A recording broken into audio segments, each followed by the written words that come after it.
What is going on? What's up, Jason? Dropped in to say you called it on Ethan with a Y. Yeah, you did call that one. You did call that one, man. Yeah, it was a good performance. It was impressive. Short notice, debut was good stuff, man. What's up, Chill Pill? I appreciate it, man. Thank you. I appreciate it, man.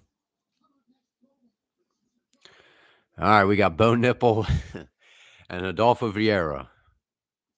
We'll put a poll in here. I'll do a poll. Let's see. Let's do a poll.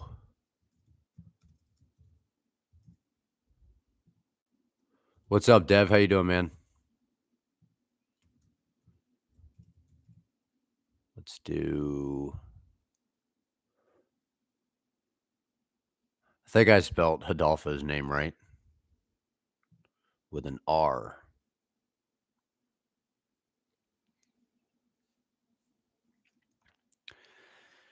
Yeah.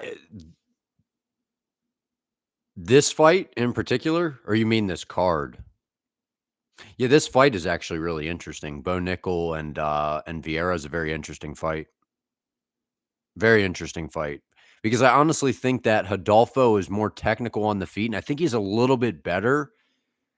But Bo is more explosive, and Vieira is not like real dangerous, but his striking is clean enough to give Bo problems. So, and he can grapple too, obviously. So it's actually, I think this is gonna be an interesting fight. I think this is gonna be very, I don't know, might be pretty evenly matched. We'll see. Oh, the main event. Yeah. Islam versus JDM. I thought you meant because the fight that's coming up now. I was about to say Bo Nickal and Vieira, the most anticipated fight of the year for you. You could pretend you could be a hardcore, but you don't got to go that hardcore on us, you know? Yeah, I think people are running with that now. I think Bo Nickal by decision, yeah. That's what I think. Or I could see a finish though. I really could see a finish, man. Vieira tends to slow down as the fights go, but the more I think have we even seen Bo Nickal in a third round? Because all his other fights were finishes, right? Or no, yeah, we did. We saw him go 15 with Paul Craig. And then the RDR fight, he got stopped in round 2, I think, right? So, what's up, Colostrum? How you doing, man? I know, about main card time. What did I think of your guy, Ethan, with a Y? So, I thought he was very impressive. I think he's very good. And to do that on your debut is, because didn't he fight last weekend? He's got good striking. He's very technical. But where I'm coming from with that fight is I was impressed with his skills, but I was also disappointed with what I saw from Wellmaker, because people are going to say, well, Malcolm only took him on a couple day notice. And I get all that. But at the end of the day, or 8 days ago, okay, yeah, I knew he had a fight recently. Malcolm Wellmaker was preparing for Cody Haddon. Cody Haddon strikes pretty similar to Ethan Ewing. Maybe you could say that Ethan has a little bit tighter boxing. Cody Haddon is a pretty similar style to Ethan, but has probably a much better ground game. So Cody Haddon, he probably would have been a real problem for Malcolm, seeing what we saw in there. And it's the fact that I don't know who's in Wellmaker's corner, but they should have been telling him to jab, man. They should have been telling him to stop with the kicks and just jab, because every time he was throwing the kicks, he was getting way out of position and he was getting countered. If he could have just fought behind a jab, switched his stances like he was doing, peppered him with a jab, drew Ethan into his shots, then he could have landed those hooks. But he was banking on just, trying to catch him coming in with a hook. And it's like, Ewing was smart. He was being very patient, very technical, setting things up, not recklessly moving forward into range. And it's hard to KO somebody like that, So it's good. It's a learning opportunity for Wellmaker as well. But Ewing looked really good, man. He looked very, very good. So Malcolm had to cut to 135 and had to rehydrate and make 145. I didn't know that. So it was at a different, I wasn't paying attention to the weight class. So it was a different weight class. It wasn't even 135. I didn't see that. But yeah, I mean, you were preparing for Cody Haddon, and I think Cody Haddon he's good, man, Yeah, Ethan's corner guy, the corner man of the year, dude. That guy was that's a great corner man. Great cornerman. Seriously. To have a guy like that in your corner, like he was literally calling everything out. He's like, watch the hooks on the break. And, that's great having a guy like that, man. It was 45. You think Malcolm was at 43 and a half? Oh, wow. Okay. I didn't see that. Yeah. I mean, but it's just little technical things, man. Little technical things. So, all right. Introducing Bo Nipple here.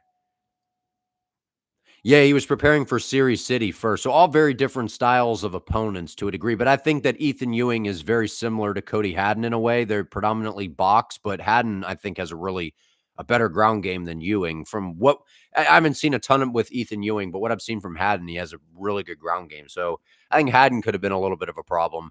But Haddon overextends more than Ewing. Ewing wasn't really overextending. All right, here we go. Bo Nipple and Rodolfo Vieira, round one.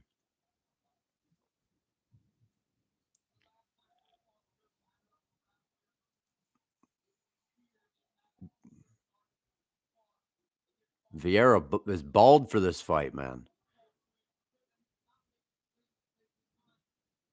He wants to be a little more aerodynamic.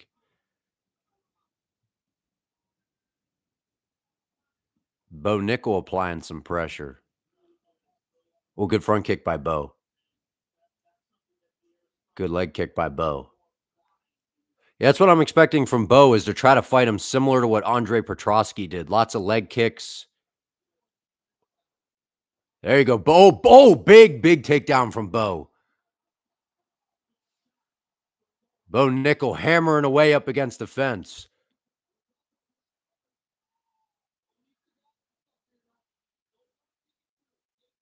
Oh, good knee from Bo. Now he's got a hand down. Bo Nickal looking good here in round one, man, and deciding to grapple. I think that's Cam Scadaboo in the background in the orange with the orange hoodie on, the running back from the Giants. I think that's Scadaboo.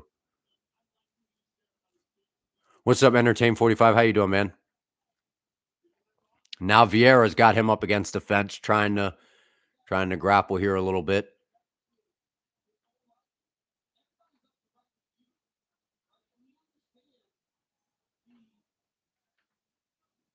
3:15 left in round one. Nickal's got to get off the cage here and avoid. Watch Vieira try to throw some knees here. Maybe not. He doesn't have the frame. He doesn't have the same frame as RDR because RDR is so damn tall. His knees were already literally at Bo's midsection because he's so tall. Bo circles off. We'll see about the gas tank too because Bo just spent a lot of energy.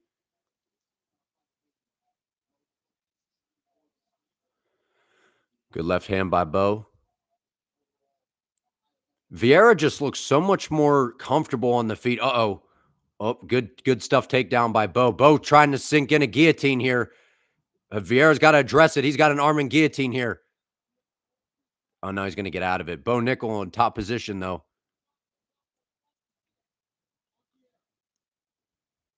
Bo looks good, man. This is a good start. Vieira working back to his feet, though. Rodolfo looks a lot more comfortable on his feet, though, than in some of his other fights, too. He's getting much better. Nickal landed a big shot up against the fence. This is a fast start from Bo, though. We'll see if he can keep this up, man, for, however long it goes. Yeah, good elbows from Bo on bottom. Little right hand from Vieira. Good left hand by Bo. He's a little too dependent on it, though.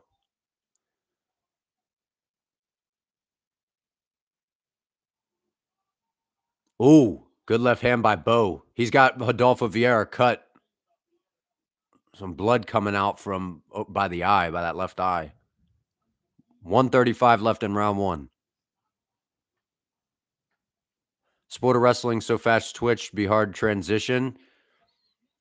Yeah, well, we'll see because I don't know if he can't put Vieira away, it's going to be a hard 15 minutes because we've seen Vieira go 15. Even though he does slow down a little bit, this will get interesting. 1:15 left, round one. I'd like to see more. Well, I know it's open stance battle, but I'd like to see a little more lead hand action from Bo Nickal.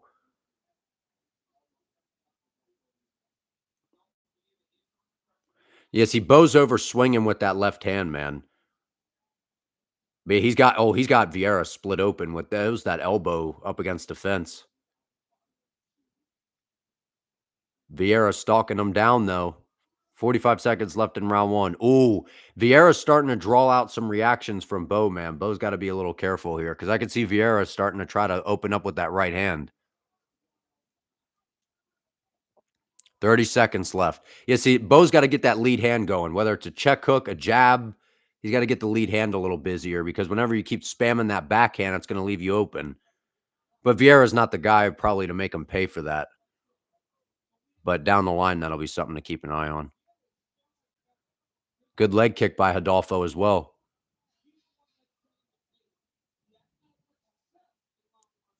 5 seconds left in round one. That was a good first round from Bo. Good round one for Bo, man. Used a lot of energy though. Got that takedown, but that was a big explosion. So that was a good first round. Good first round. Cut Vieira open with some elbows up against the fence. I think he should go back to that.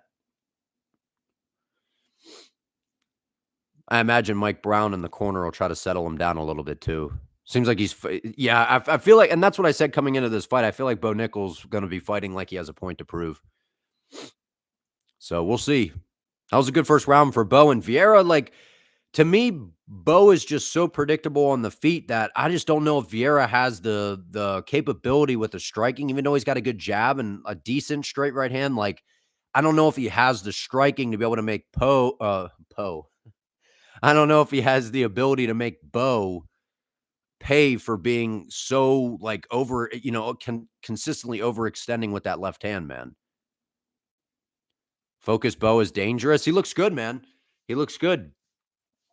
And Vieira, like, hey, man, people are going to switch up their tune, but Vieira's look pretty good, man. Like, what is he, like 11-3 as a pro? Like, he went tooth and nail with Petrosky. I thought he won that fight. He actually outstruck Petrosky in that fight. And I thought, even though it says unanimous decision for Petrosky, I actually thought that Vieira won that fight. So Vieira, good leg kick by Vieira. Good check hook by Bo.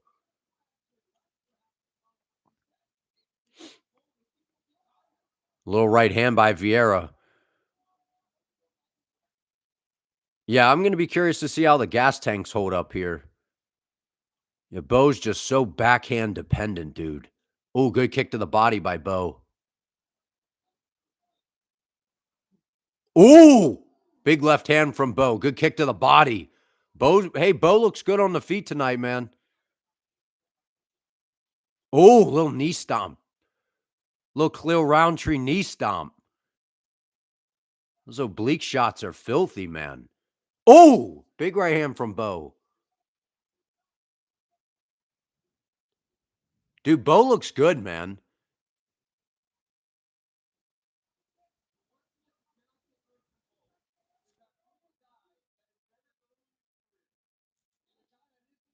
Little jab from Bo here. Vieira's landing some decent little leg kicks too. Vieira's overextending on that right hand. I want to see a right hook from Bo Nickal. He needs to get an active lead hand going, man. That left hand and then follow with a right hook behind it because Vieira's starting to drop his hands because Bo keeps throwing that left hand to the body. Good front kick by Vieira too. Bo got out of there's that check hook. It was close. Because Vieira just keeps throwing 1-2s. And if Bo just slips his head off and just throws that right hook behind it, man, I'm telling you, he'll crack him. There it is. Nice jab by Bo. See, the lead hand's getting a little more active now. 3 minutes left in round two. Good jab by Bo. Now he's getting the lead hand going. There we go. Let's jab, Bo. Let's jab. Oh, good counter 1-2 by Bo. He's outstriking Vieira bad now, man. Bo Nickal's striking actually looks pretty good tonight, actually. I'm actually impressed. Nice job by Bo. We're seeing jabs. We're seeing some hooks. Sliding out of range, countering. Good leg kick by Rodolfo.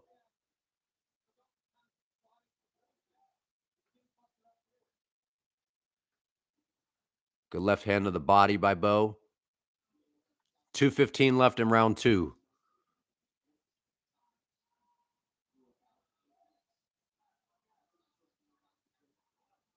Good elbow. Vieira shoots. He's got it. Hey, looks like he's got his hands locked. Bo stops it up against the fence here. That's smart by Vieira because Bo looks actually much better on the feet tonight than he has in any fight that we've seen. I know he was striking with Craig for 15 minutes, but this Bo striking looks better. Vieira almost got a takedown there. Good balance by Bo. 140 left. Vieira's trying to get this takedown, man. Bo's defending really well. Shucks off. Nice. Now we're back in space.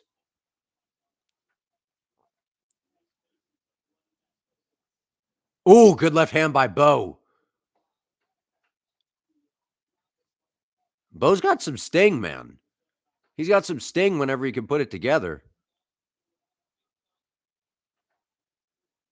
Oh, that right hook. I'm telling you, man, that right hook, man. Little left hand by, and Bo's footwork is better tonight too. He's angling. He's not being a stationary target. He's moving. He's circling off. But Vieira is just kind of plotty, obviously. So that's going to help your footwork look good. But still, oh, big left hand from Bo. He stung him. Now Bo's starting to open up, man. Vieira's face is busted up. Oh, good job by Vieira. Drop Bo. Or Bo slipped. I couldn't tell. He might have slipped. I don't know. It looked like he caught him on the way in with a shot. That was a good straight hand by Vieira.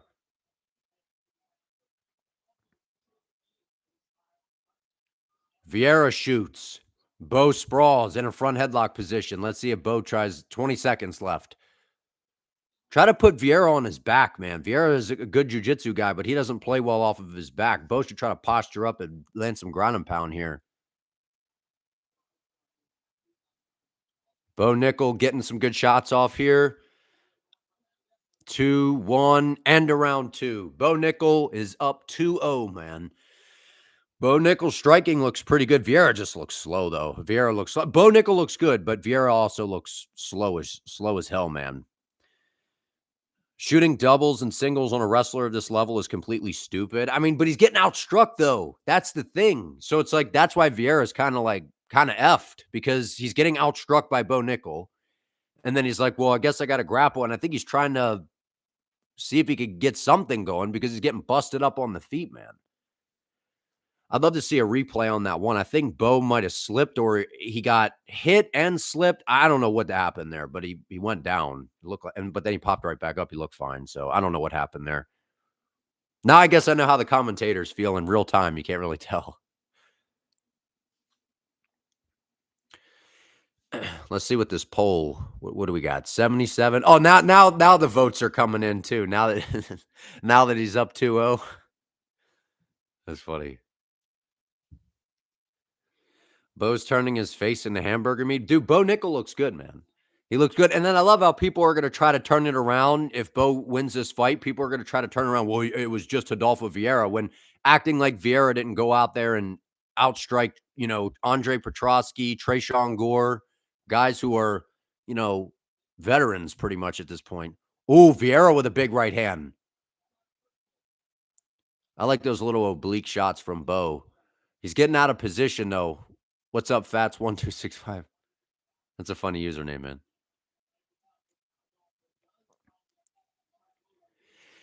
I want to see Bo get a finish, man. I want to see him get a finish. I don't want to see him force anything, but I definitely want to see. I would love to see a finish here.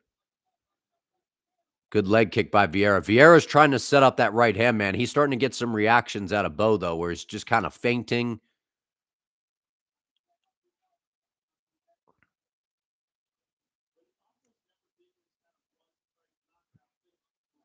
Four minutes left, round 3. Oh, good left hand by Bo. Yeah, see, now when Bo's throwing that lead hand, though, now he's getting, really out of position.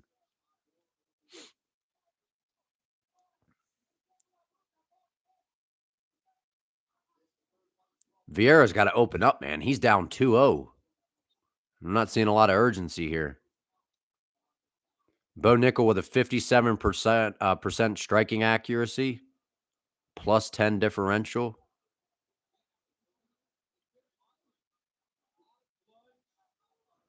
Yeah, I would love to see Bo get I think Bo, he should finish this guy, man, honestly. The way that he's been landing. And Vieira's durable, though. Remember when, I think it was Chris Curtis was boxing Vieira's head off.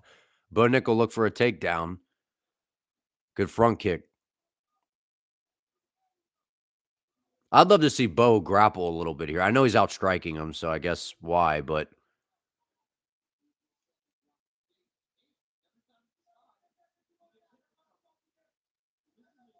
250 left. Vieira's starting to he's trying to land that right hand. I could see him trying to set it up, but Bo's just a lot faster. Oh, good 1-2 by Bo. Oh! Oh! Wow! Woo! That was nasty, dog.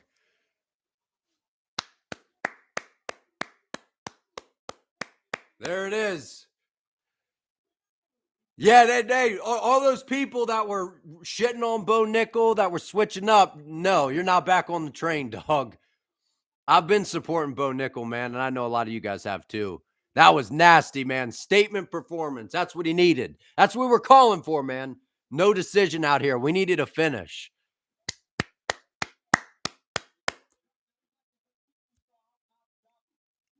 Nasty, man. I hope Vieira's all right. That was filthy. Nobody's done that to Vieira, dude. Vieira has been durable as hell, man. Remember when he got boxed up by Chris Curtis? Let's see the replay. I want to see the replay. Oh! Shin bone right to the side of the temple, dog. That was woo!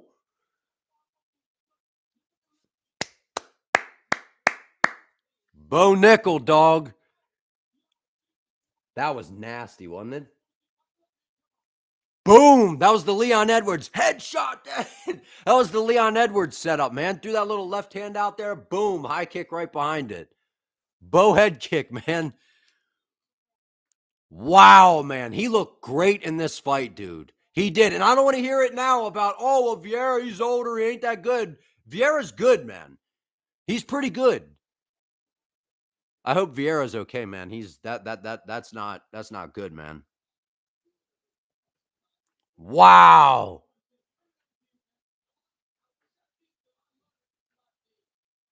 Wow, man.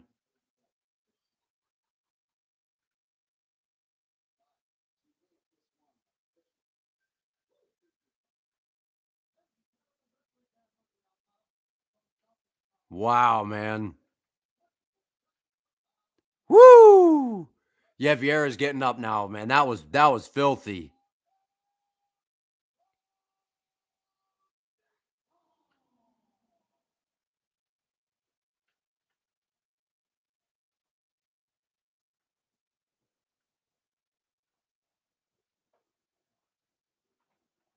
Wow, man. That was nasty. Bo needed that, man. Bo needed that, man. Woo!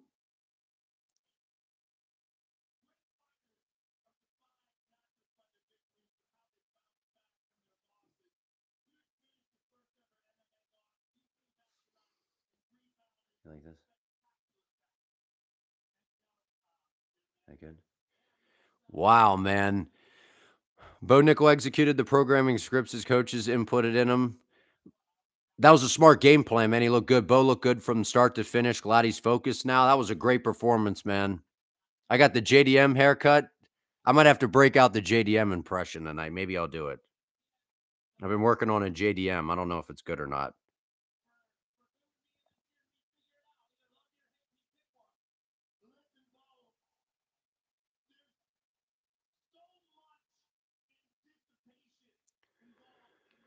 Whoo!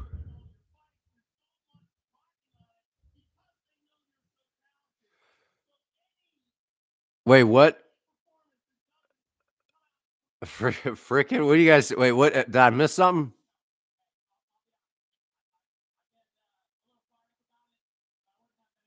Good stuff for Bo Nickal, man.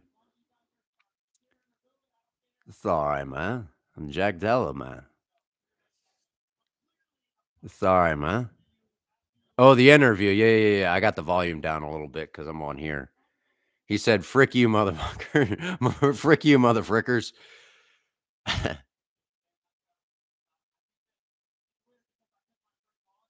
Bo headshot, dead. Wow, man, that was nasty, man. He threw the left hand and then boom, the high kick right behind it. That was nice. I'm just here to take him out. I like how Jack Della doesn't say. Did you like that? I like how Jack Della doesn't say a knockout or a submission. I'm just here to take him out. That's right. Training with Craig, right? Islam's a great fighter. I'm just here to take him out. I'm trying.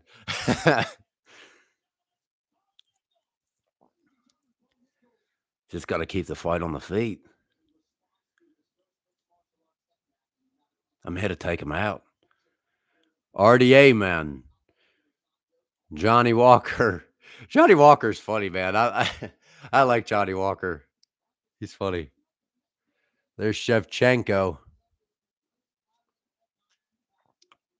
the flyweight goat.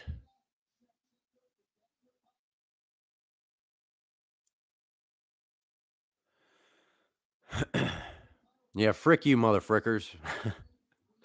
That was funny. Bo Nickal, man. That was huge, dude. All the people that were shitting on Bo Nickal, I am proud to say that I did not switch up. So that was nasty, man. Wow, man. There's Jack Della. Cute, as cool as a cucumber, man. There's Islam. He's been like coming into these fights already like bumped and bruised up, man, from these hard sparrings or whatever he's doing.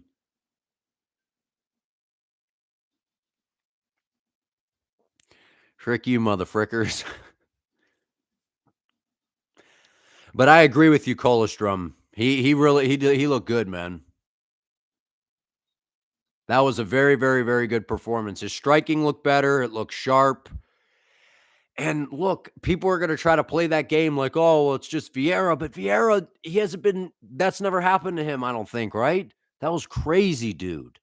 That was nasty, man. That was really nasty. Bo Nickal closing out the prelims with a head kick KO.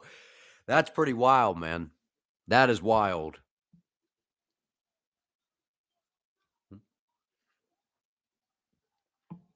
That was wild. Yeah, we've had a lot of finishes on this card, haven't we? Pretty much all the Wellmaker versus Ewing fight was a decision. Mariscal Sabatini was a decision. The first fight was a decision, which, by the way, that Mateos Camilo guy, I picked him to win.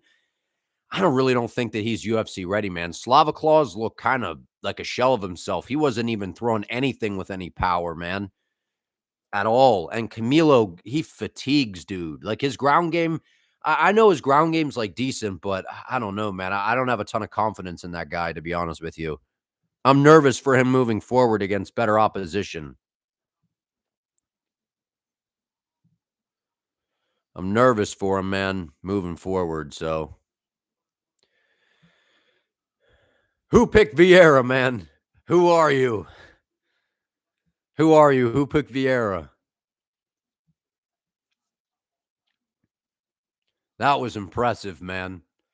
That was very, very impressive. That was crazy. A head kick KO for Bo Nipple? I didn't expect that.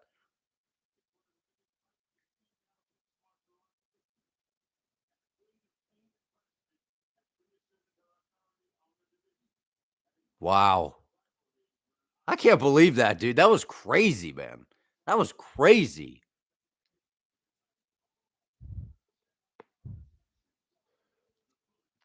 I bet Chael's going nuts.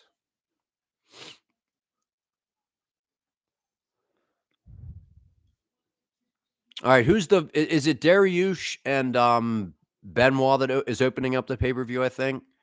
I think that's who's opening it up. I feel like that fight's gonna be chaos. I said that in the full card breakdown. I was like, I'm like, that I feel like that's one of those fights where it's just gonna be mayhem.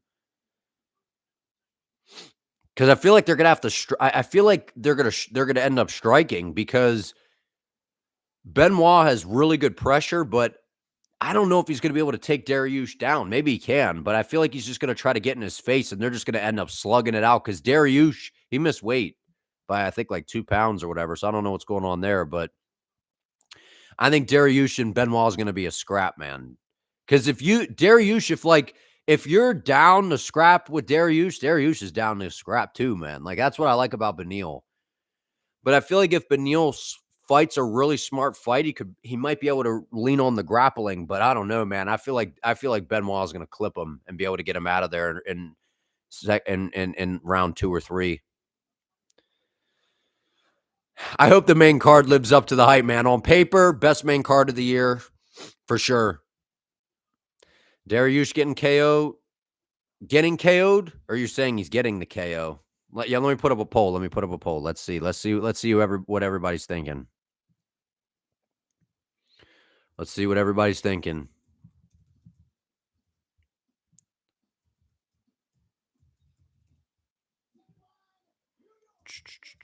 Dariush, BSD. I think I spelled Dariush right. You like the hair? I appreciate it, man. Thank you. KO'd. Yeah. I think Benoit is going to be able to get a stoppage. And I'm pretty sure that all of Benoit's fights, at least since he's been in the UFC, have all been a stoppage, whether he wins or loses. So either he gets a finish or he's getting finished. So Southpaw versus Southpaw. It's going to be a little bit more. Yeah, I feel like Dariush. I feel like someone. I feel like it's going to be somebody because Dariush has like. I feel like people don't like give Dariush enough credit with the power sometimes. Like Dariush is like he's got some sneaky power, man. He's been able to ring people, so we'll see. What are people saying here? We got a Dariush vote in there somewhere. Yeah, Southpaw versus Southpaw is going to be interesting. It's going to open up just basically traditional boxing, fighting behind a jab, opening up the left hand. Leg kicks are going to be available. That body kick that they both like to throw, not as much.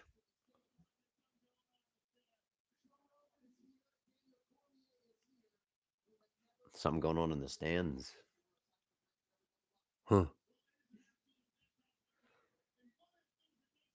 BSD's chin is, I would say it's pretty good. I mean, against Poirier, I think he had like, everybody, DC keeps turning around.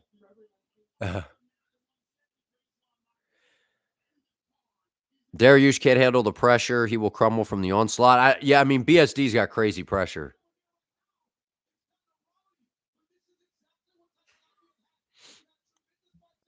Something going on in the crowd.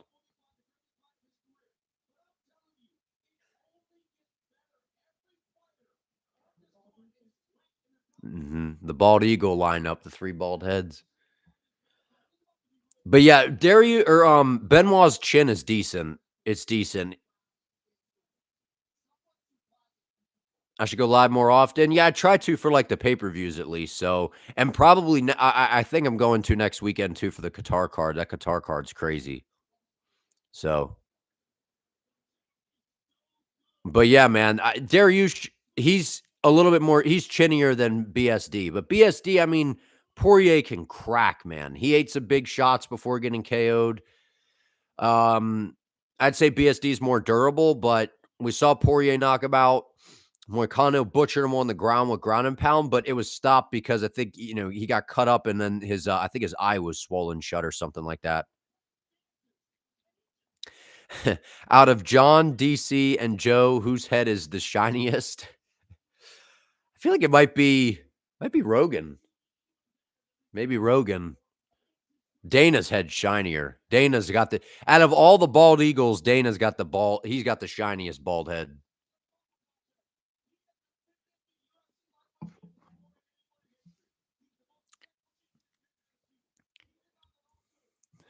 Rogan. Oh man.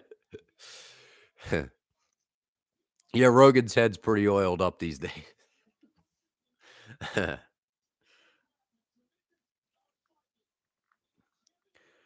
I'm getting nervous, man. That was nasty from Bo Nickal, man. I still can't believe that. Bo Nickal by a violent head kick KO? That is crazy. Need Sean and Benny to win for your bets tonight? I don't know, man. You know what? And that's what I was saying about this main card. Every single main card fight on this card, like normally I'm like, man, I got a really good feeling about this fight or whatever. All of these, I'm like, I could honestly see all of them going either way. I think that they're all so good. The matchmaking's so good on this main card, dude. So good. I could see cases for either guy or either fighter to win. Let me see how I did on prelims in terms of picks. So we had 1, 2, 3, 4, 5, 6, 7, 8, 9 fights already. So I got 1, 2, 3, 4, 5, 6, 7. I think that's right, right? Yeah, I'm 7 out of 9. So I got at least I got 7 right. So if I do horrible on the main card, at least I got 7. Because like I said before on about the or not 7 and 9. I do that every time, man. Out of 9 picks, I got 7 right. So I'm 7 and 2. I do that every time. I'm 7 and 2 for the prelims. But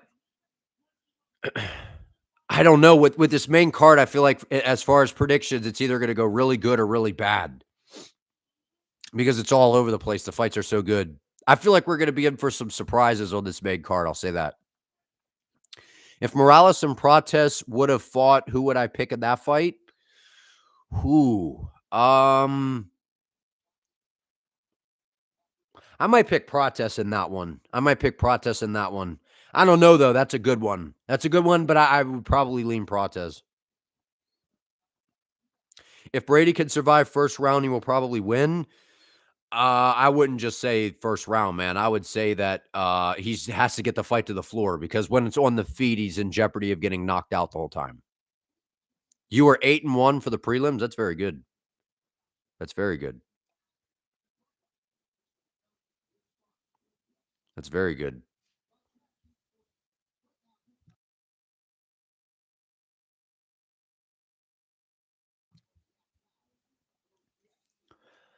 So yeah, I always do that when I'm counting up my picks. There were 9 fights on the prelims, 7 and 2 for predictions. So I at least got 7 right, man. So if we don't get a single one right on the main card, I should go at least 500.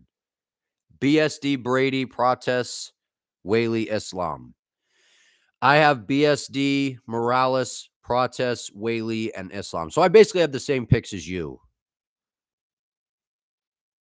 Except I think Morales will win, but I don't know.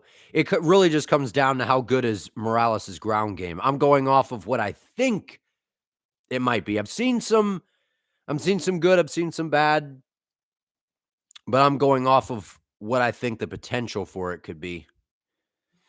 Wellmaker cooked you. That dude had a great win, though. Yeah, that was a great win from Ewing, man. That was a great win.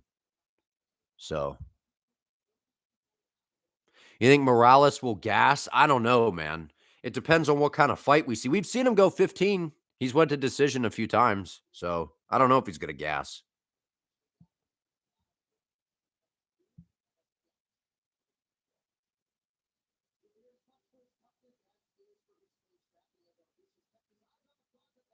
That was impressive, man. Dude, you talk about a bonus. Bo Nickal better be getting a bonus, man. That was nasty. Bo Nickal by head kick. I thought if he was going to get a KO, it would have been by like a left hand or something. That was nasty, man. If Brady gets him down, you think Morales is gassing out? Maybe. Maybe. I don't know. I feel like people are overlooking or are like underestimating Morales' gas tank. We've seen him get taken down and go a hard 15 before. Well, decent. I should say a hard 15, but we saw him go 15 a couple times, right? I think with like Fugit and Jake Matthews. So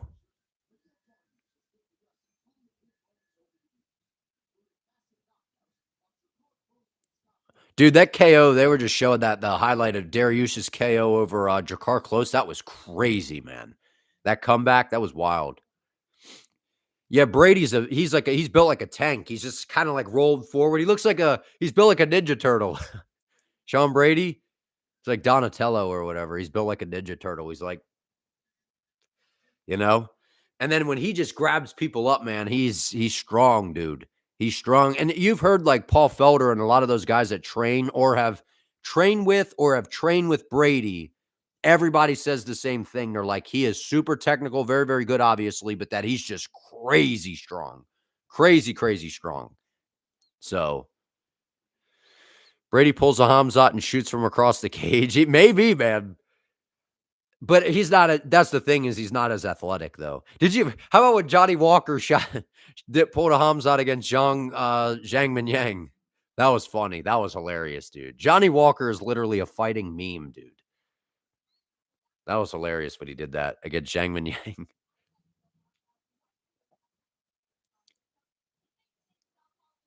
Oh, the Benoit walkout song, that like music is cool.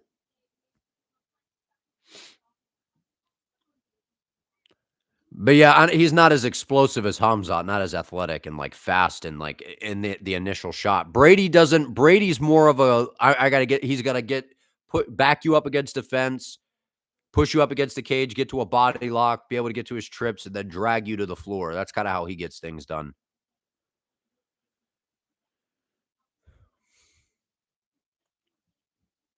Benoit Saint Denis was hilarious when Walker did that and ended up mounted. Hey, but you know what though?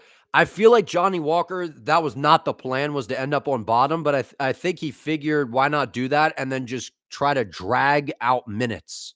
Like make Zhang go past a minute pretty much, because all of his fights were so fast. I feel like a lot of the objective was like, let's drag this thing out a little bit.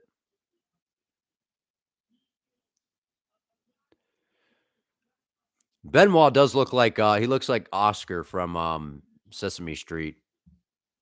Hamburger face. He's always like this. I like Benoit, man. And you know what? I said that, I think in the breakdown, I was like, the thing with Benoit too is I feel like he's this big, like just this crazy skilled guy that just needs like some fine tuning and needs some direction. And now he's got Nicholas Ott in his corner, and I feel like they're taking this juggernaut and now they're like putting it on a mission instead of it being, chaos all the time. They're like, let's just hone it in. Let's follow some sort of, map here of a game plan. And I feel like that's really going to help Benoit moving forward a lot. Walker getting KO 4 times in 10 seconds is funny. Walker even had the Hamzat beard and everything. Yeah, he shaved off the stash for that and went out there and shot that takedown.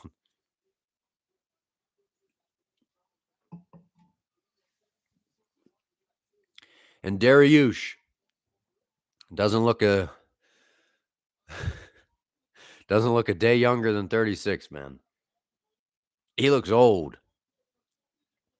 with that hair. I like Dariush though. And it's crazy because when he got dropped by Moicano, like, yeah, he got dropped, but he dominated Moicano for the most part. Especially round 2 and 3, dominated him, just out-grappled him. That's why I'm like, if he could do that in this fight, I feel like he could have a lot of success, but I feel like it's one of those things where styles make fights, man. I like Benoit a lot in this fight.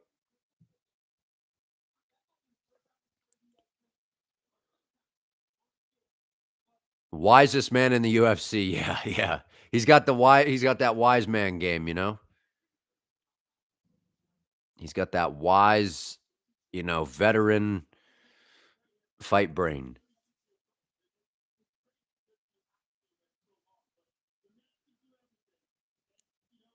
Tied for the second most wins in UFC lightweight history at 17.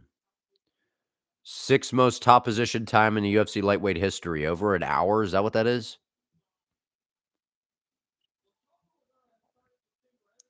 Yeah, Dariush just went over and pulled the Oliveira, saying, giving a fist bump to everybody in BSD's corner. Dariush to win by a KO. It said I don't know what that just said. So a lot of people don't think that Dariush can get a finish. I mean, I don't know that he does, but Benoit's defense is pretty bad on the feet. So both of them have bad striking defense, which is what makes this actually very entertaining. All right, introductions.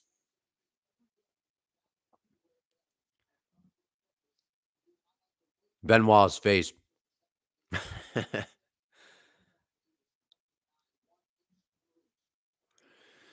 Whew. Missed weight, fined 25% of his purse. So Benoit's making he's getting some extra shekels. I saw Poeton's kids in the background there. They were wearing the Pareda jacket or whatever. That seems like a pretty big arena in there.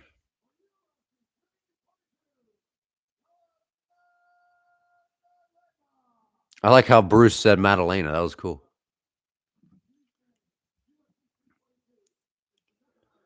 Dude, this is a great fight to open the main card, man. What a great fight to open up the main card. I think this is going to be chaos, man.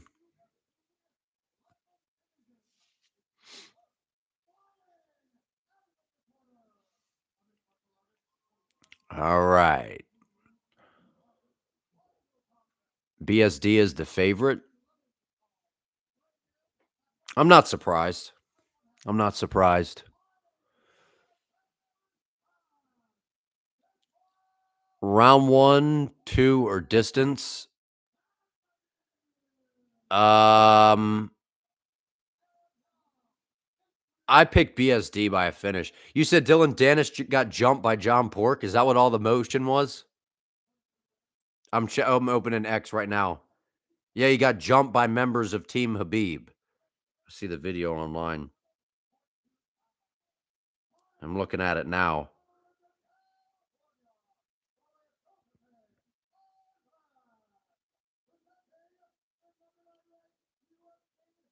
Oh man, that's like mayhem over there. Yeah, it was Dylan Dennis showed up, and that's what all that commotion was. Is he was getting jumped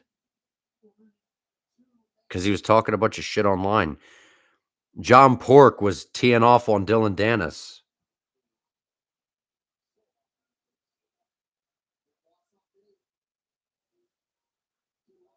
Dude, they might get man, I don't know. They might get in some trouble for that one, depending on how all that goes. All right, here we go. Round 1. Oh, good leg kick by Dariush. That was a strong low kick. Dariush looking. Oh, big leg kick again. Drop Benoit to the floor. Oh, big left hand. He knocked him out. Woo! Wow. One shot by BSD. Wow. That was a starching left hand. Dariush looked good, man. Couple leg kicks and then boom, left hand right over the top. Wow. Woo!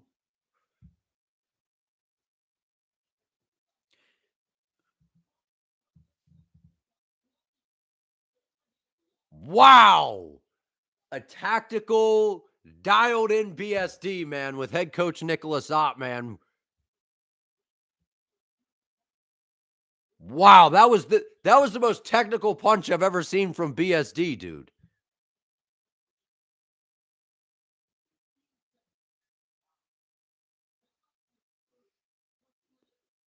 Wow, man. And Dariush was landing some big kicks, man.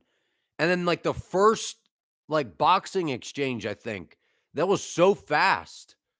All right, here's the replay. Let me see. He had a big he went to catch a kick. Oh, an uppercut. And then bang. Yeah, he was throwing the uppercuts. And as Dariush was coming forward, boom, just threw a hook right around the guard. That was nasty, man. Wow, man.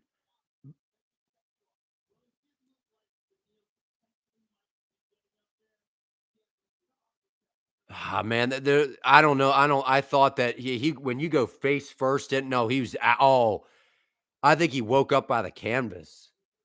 because he went face first into the canvas. I don't even know if he would. That was bad, man. They're trying to say that that was like, oh, not that great of a stoppage or something.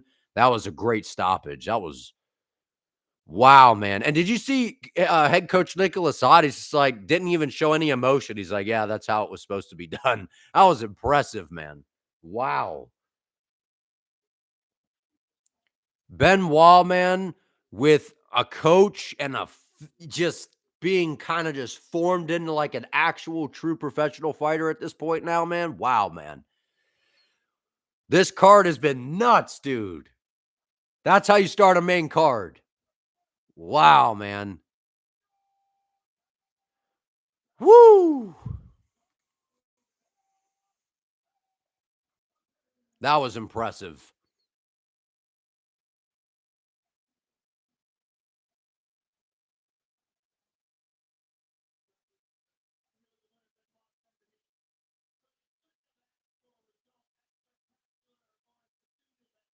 That was impressive. So it was they got into the clinch situation off of him throwing the kicks. He threw the uppercuts as soon as they got in close, and then boom, that left hook right around the guard.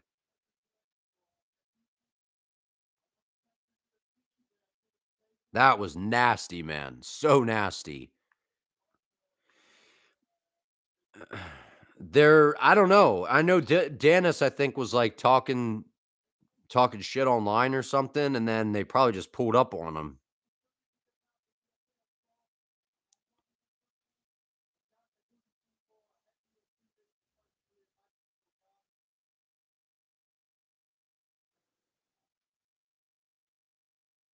I like BSD, man.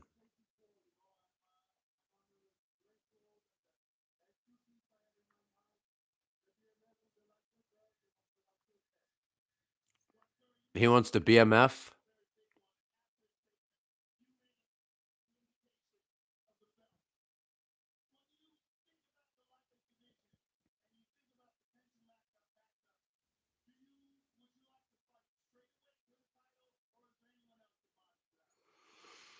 Red Corner MMA. It says Dylan Dennis reportedly knocked out in an insane brawl. I don't know if he was though. I can't see in the footage, any of this footage. I can't tell.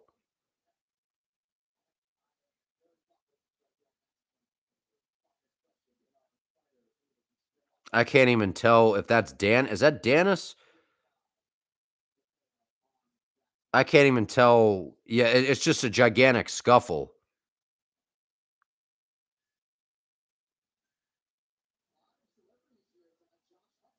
Oh, he has short hair. I was looking for a guy with long hair. Well, that might have been. I can't tell. I don't know. I can't tell. There was just a big scuffle. It was Cam Scataboo. There he is, and he's got grills. I didn't expect that. Robbie Lawler, the Diamond, Dustin Poirier.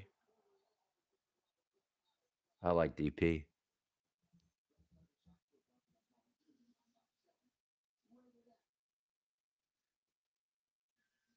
Yeah, whenever I can see like a better angle or something. I can't even see what's going on. I was trying to see what was going on, but yeah, I would make a video and react to it, but I don't know. I can't tell. I can't tell what's going on. I saw John Pork, brother. I saw him uncorking on somebody, but I don't know if that was Dennis or who that was. I don't know.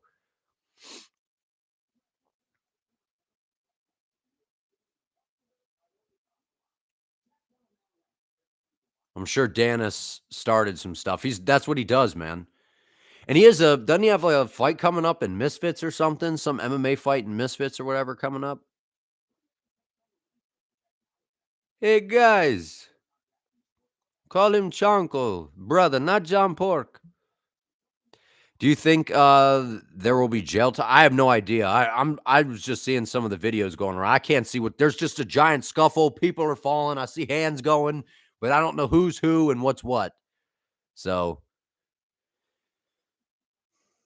yeah, Dariush just chin. That's why I was worried for him in this fight, man. That's why I was worried for him in this fight.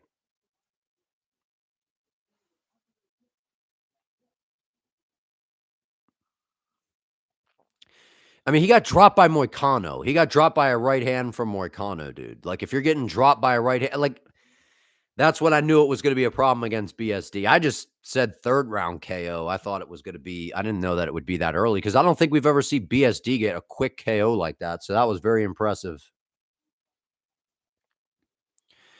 Some of Habib's camp was there, well, I'm sure because I know that they've don't you remember that, like, Habib after the McGregor fight when he leaped the cage and went after that's what we went after, was Dylan Dennis.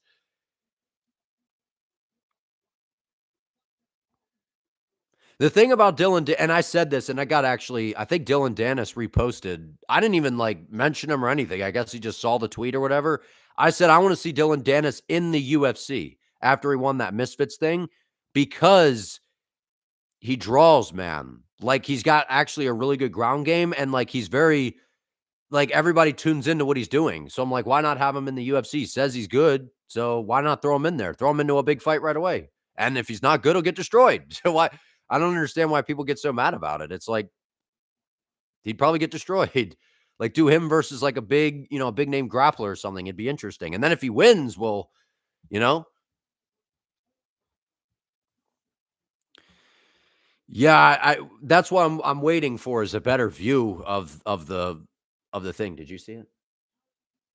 I can't see what I couldn't see who was doing what. I can't see like what's actually happening. I saw Chonko doing some stuff, but I didn't know what was going on.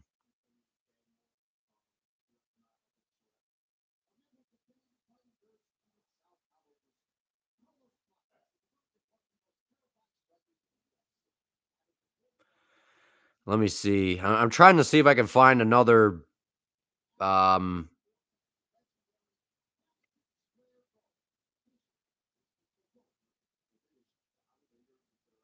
yeah, I think that was. Well, let me see. Somebody that I follow on here has. I think it's Chunk. Yeah, yeah, yeah. I think Chonko's getting them. I think. I don't know. I like I said, I can't tell. I can't tell. I saw him getting somebody, but I can't tell. All right, here comes Protest on the walkout.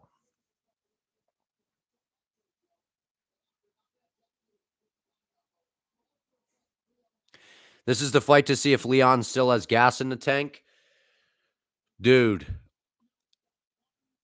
the thing about this fight is we're going to know about Leon right away because Protest comes right after you.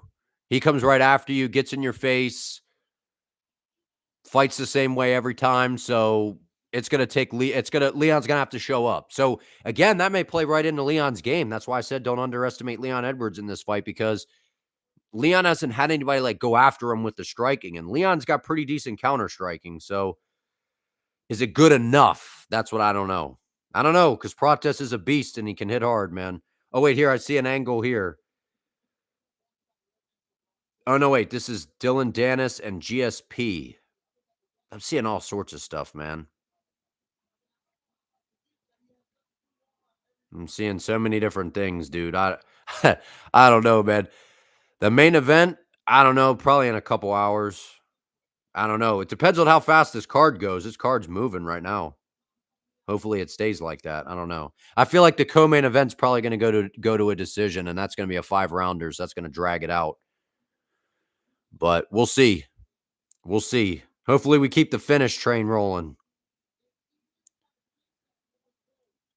Attack from range, don't let pride guide you or Daniel Cormier's keys to victory.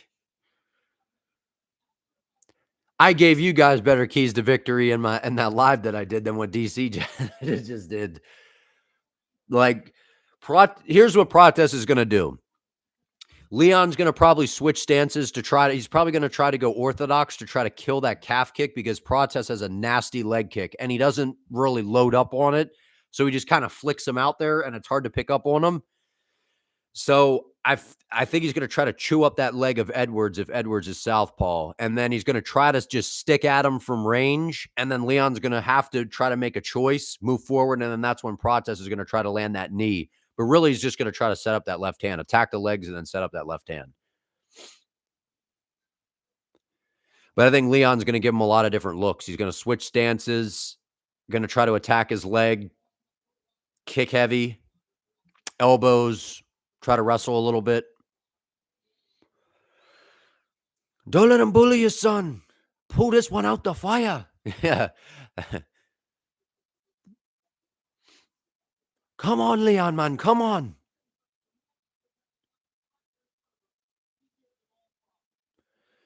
Yeah, I'm excited, man. It's been a long time since we've seen Leon Edwards go in there and have a guy that's just going to want to strike with him. Watch Prates go out there and full blown wrestle for 15 minutes. Prates go out there and like pressure grapple Edwards, take him down, maul him for 15. Dude, I would lose it, man. Prates pulls a Brady. Pulls. Could you imagine?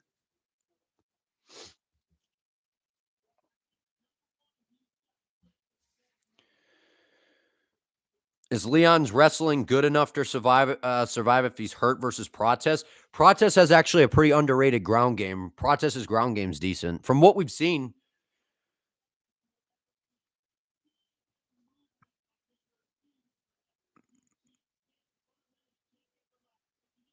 it's 3:35 a.m. where you are? You're in the UK.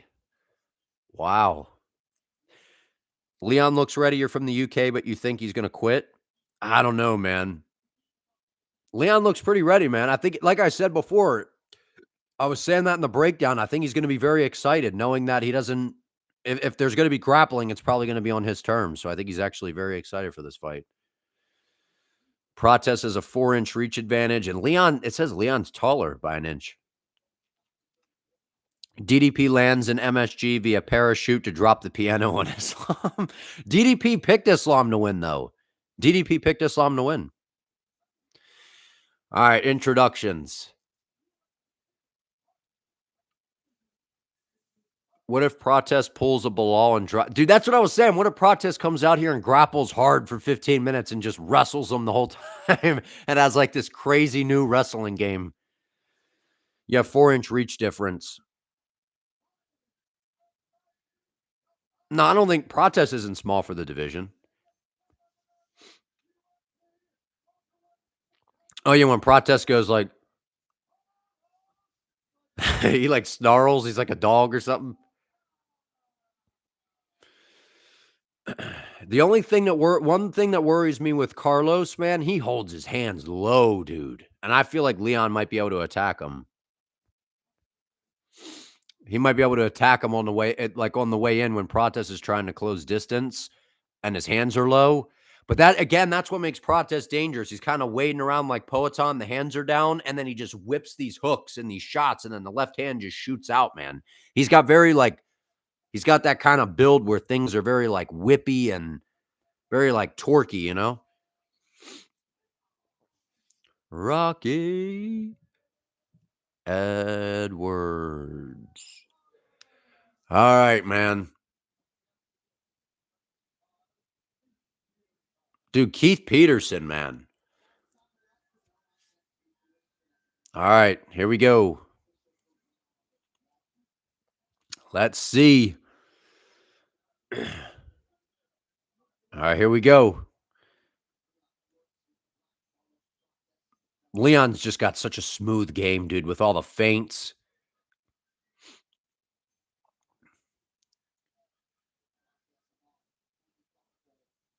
Both guys just feeling each other out. Good leg kick by Leon early.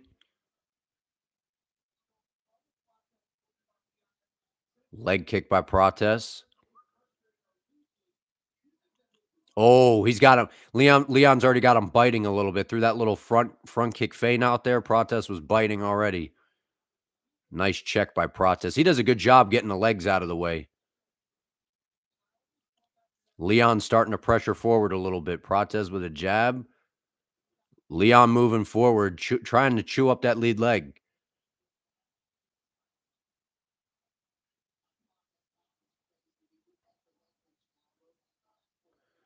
Leon coming out aggressive, putting him on the back foot. Oh, big left hand from Leon. Leon's not messing around, man.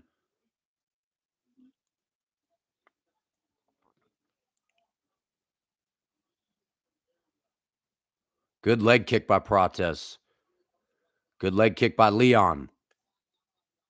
Leon shoots. He's got his hands locked up against the fence here.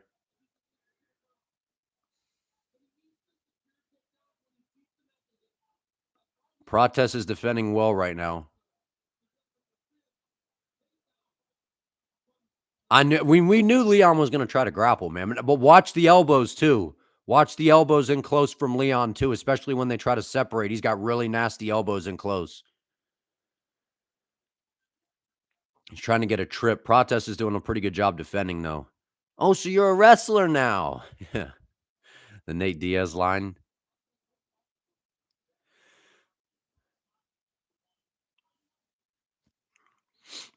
Oh, good knee by Leon. That was good flexibility there. Yeah, they're talking. Prates is bumping some gums here. He's like, what are we doing? You knew, but we knew that Leon, Prates even said that. He's like, he knew he was going to try to wrestle.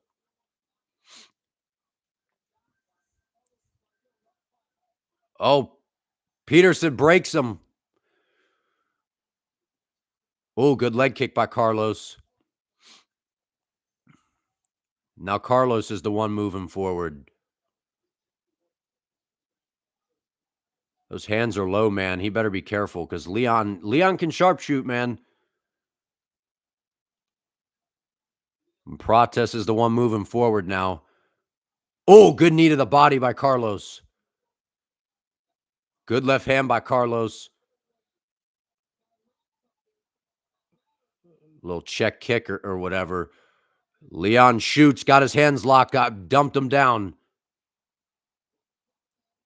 Trying to get to the back. Edwards is on to the back. He's got that leg in, looking for a little leg ride here. Nice job by Leon. That was a nice takedown by Leon. 1:30 left in round one here. Plenty of time to work. He's got his back. Prates to his feet. Little backpack work from Leon here.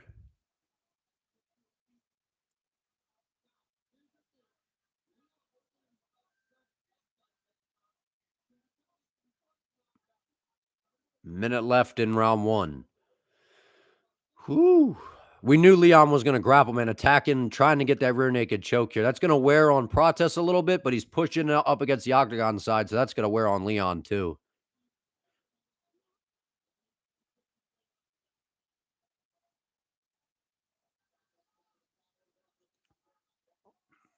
"40 seconds left in round one, man." Prates was starting to open up a little bit. That was smart of Leon to do this.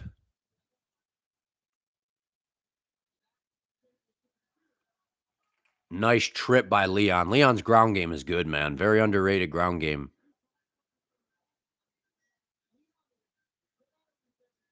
Leon's grabbing the fence. He was grabbing oh, he's under the chin. 10 seconds. Leon got under the chin, though. Prates is defending well now, yeah. All right, we got round two. He was grabbing the fence, man. He grabbed the fence. They're having some fun, man. They were just laughing at each other. They're having some fun in there, man. We knew Leon was going to grapple. And honestly, if Leon can do that for another 2 rounds, he'll get it done on the cards probably. I don't know. If he's got to do some damage, though. Because I don't know what the judges, if they're just going to reward. I mean, he was attacking a submission and he had control and had his back. So, but we saw in that, now I get it. Leon's a world-class fighter, but what was that fight that just happened? I picked Timmy Kawambo to win that fight against was it Chang Ho Lee or what? The people that were saying was like Habib or whatever. Fights kind of like him, where he had him backpacked for pretty much the whole round one, and then he like kind of gassed himself out. I'm not saying that that's going to happen, but I feel like Leon's legs might be a little heavy now.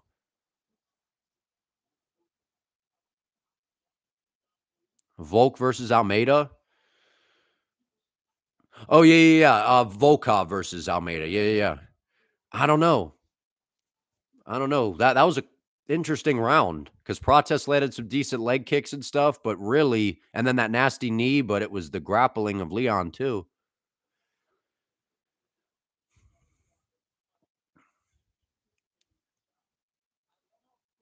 440 left, round two.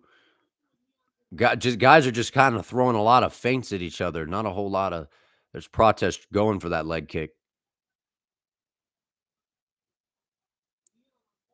I feel like Leon's going to try to go high at some point. Oh, good leg kick by Carlos. Leon tried to time it with a left hand.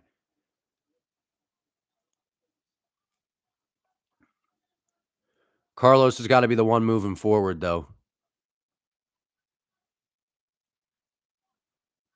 Oh, good leg kick by Carlos.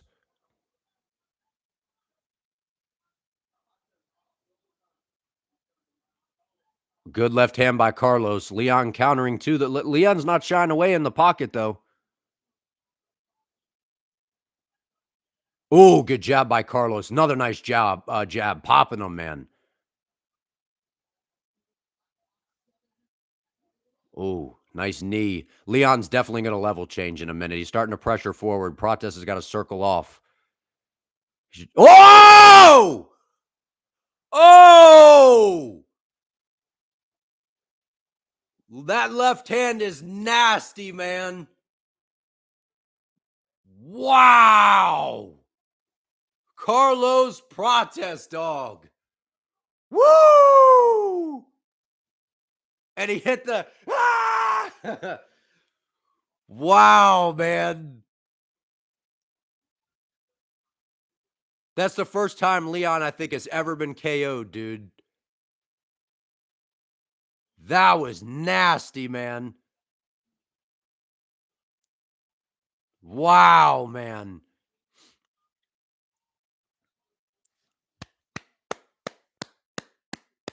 That was nasty, wasn't it? Wow. That was crazy. I didn't think it like the left hand, like it looked like it landed, but not that crazy flush. Wow, man. Boom. And see, that's what I was saying about Prates, how he's got that like it's like Poeton. Their hands are down, they're here, and by them like shifting their shoulders like this, he like rolls his shoulder forward to where that left hand just shoots out almost like a jab. Because you remember how McGregor would do that against Eddie Alvarez? He would kind of square up and then he would just be able to just shoot that left hand out there.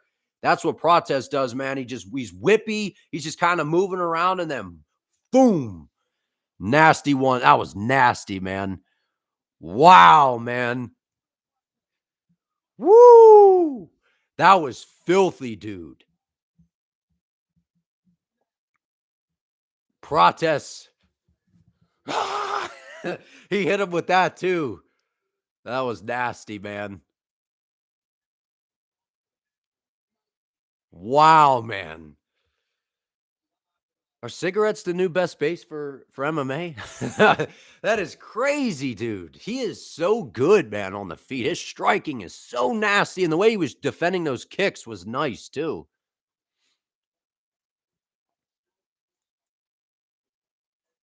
And his ground game is underrated, man. What's next for Leon? Some time off. I don't know, man. That was brutal. That was the first time I think he's ever been KO'd.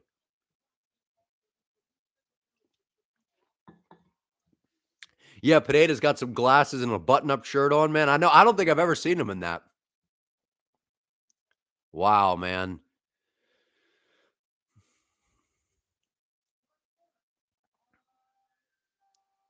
Prates versus the loser of Bilal and Gary. I mean, I don't know, man. I think it depends on what happens in the Brady fight. That's impressive, man. To do that to Leon, that's impressive. KOs over Jeff Neal, back to back against Neal and now Edwards. That's impressive.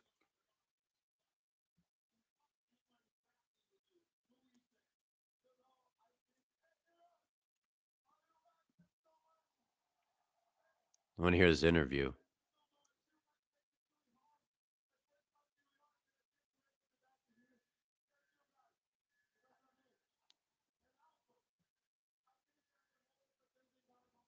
Mustache Prates.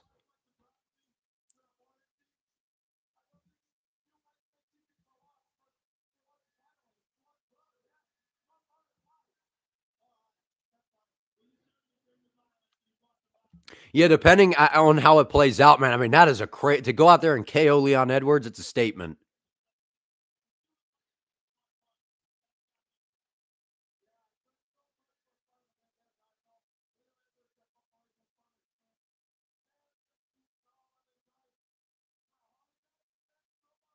Wow. Yeah, Prates and Morales would go crazy, man. That was a great fight. Yeah, we're 2 for 2 on the main card so far. We got Saint Denis and Prates, so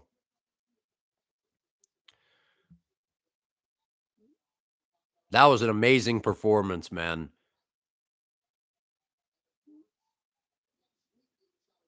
Wow, that was awesome. That was awesome.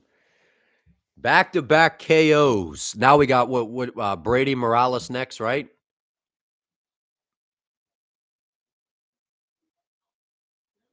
Wow, man.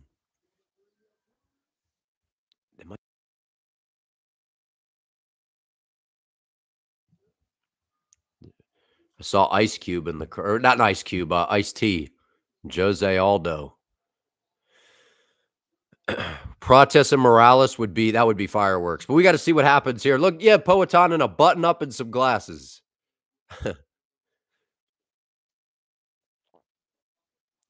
Yeah, Jose Aldo, man, the legend. Morales going to come out and oh man,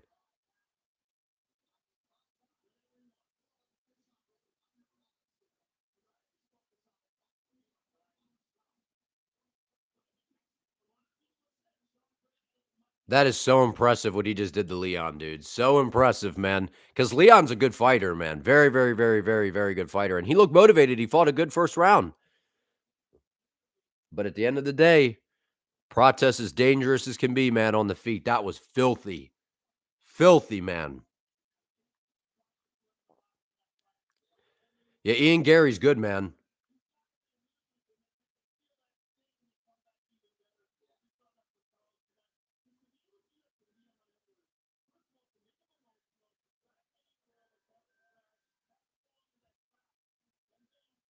Wow, man.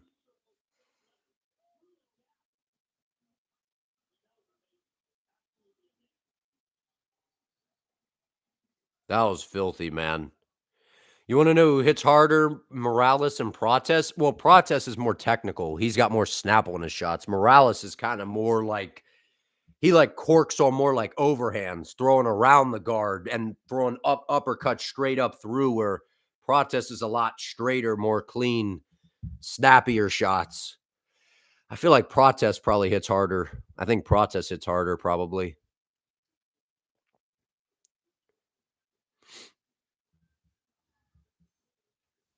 We got the promo for 323. Will Bruce give Marab the one, the only for his next fight? Man, I wouldn't be surprised if he did. Wouldn't be surprised.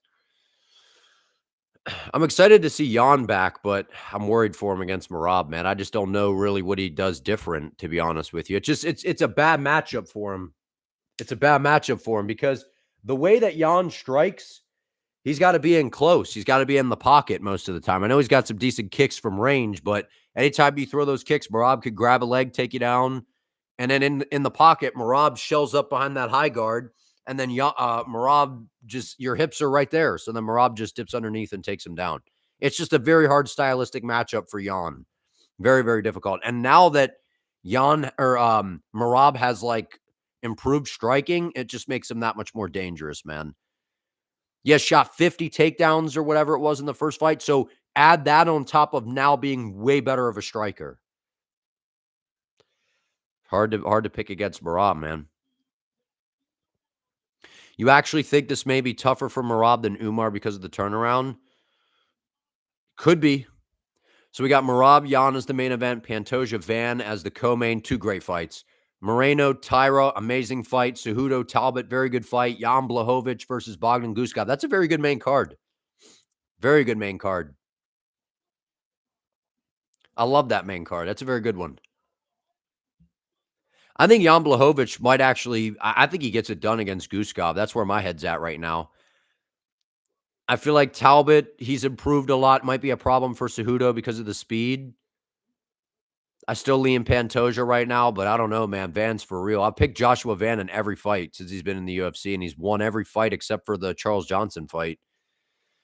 So, all right, here we go. Brady Morales. Brady 18-1, Morales 18-0. Morales has an 89% takedown defense. Very excited for Tyra versus Moreno. That is a very good fight. Very good fight. I feel like Moreno, I don't know, man. I feel like Moreno might be a little too much for Tyra on the feet. I think Tyra stylistically matches up well against someone like a Pantoja to a degree, but it's one of those things where styles make fights, man. And I feel like Brandon Moreno stylistically is actually kind of a hard fight for Tyra. I think he's a really hard fight for him. I don't know. Wow, man. We've gotten some fights. That's three crazy KOs in a row. Bo Nickal head kick KO, BSD with the left hand KO, and then Prates with a left hand KO, man. Nasty, dude.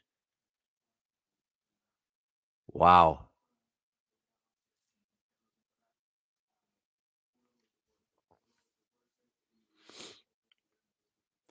Yeah, I'm kind of with you a little bit on that, man. Yeah, I saw Leon smiling as he was getting cut. I did see that on the way down when he was going down to the ground. That was interesting. Card has in fact lined up to the expectations. It has so far. So far, don't jinx it though, man. We still got 3 fights left. So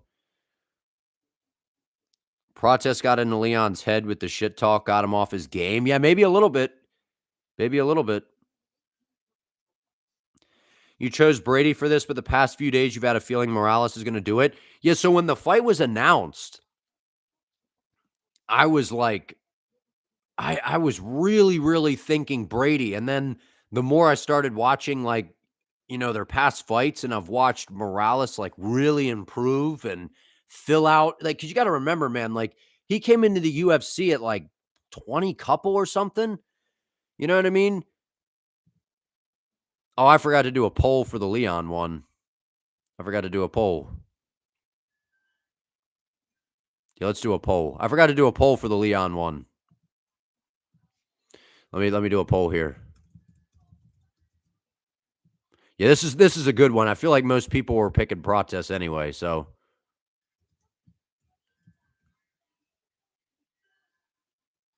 all right, there we go. We got a poll.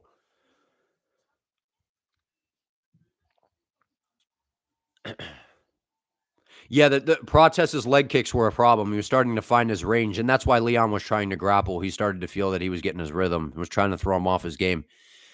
But yeah, what I was saying is I noticed that Morales has really filled out into his frame. He's gotten a lot stronger. He's gotten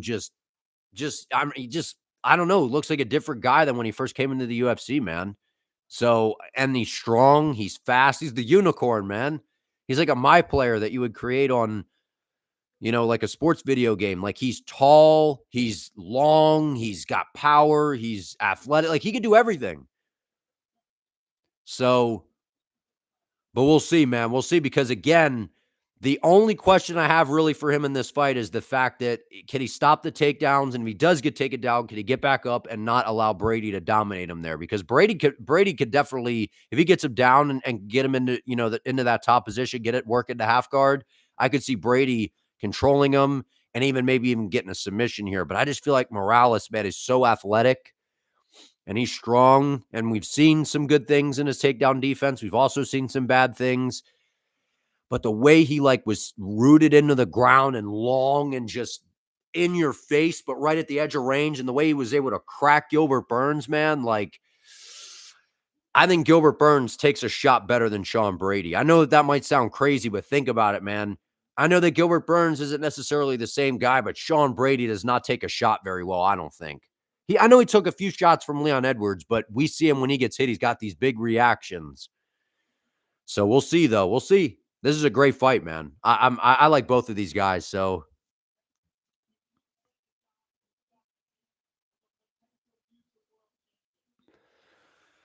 We'll see. You think Moreno or Morales will have to move up soon? Yeah, like I said before, I wouldn't be surprised if we see him at middleweight at some point, but I don't know.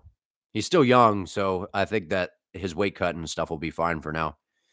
A lot of Ecuadorian flags. I didn't see. I didn't see. TKO by Bilal is not a good look coming in. But again, styles make fights. And that's what I was saying before. That isn't a good look. Styles do make fights, but at the end of the day, like, as much as I like Bilal, he's not known for knocking anybody out, right? And Brady, he's one of those guys where I think if you could make him doubt himself, you could make him doubt his own game, and you could hurt him a little bit. Like, I think Morales is going to attack that lead leg, and I think that that's going to be a big factor in this fight, man. He throws that nice, powerful calf kick to where that's kind of hard to catch, into a takedown if you throw it right. Oh, he's got Dean Thomas in his corner and Sean Brady's corner.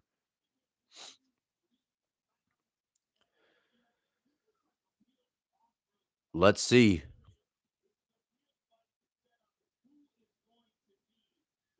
Brady is Bilal's only finish in the UFC right now. Really? I know Bilal has a couple finishes outside of that. I didn't know if any of those were in the UFC or not. Interesting. Let's see. Most people are on Brady.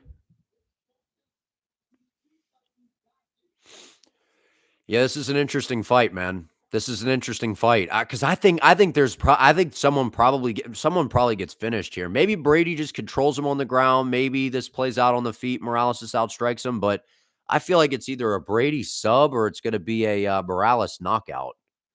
That's how I feel about it.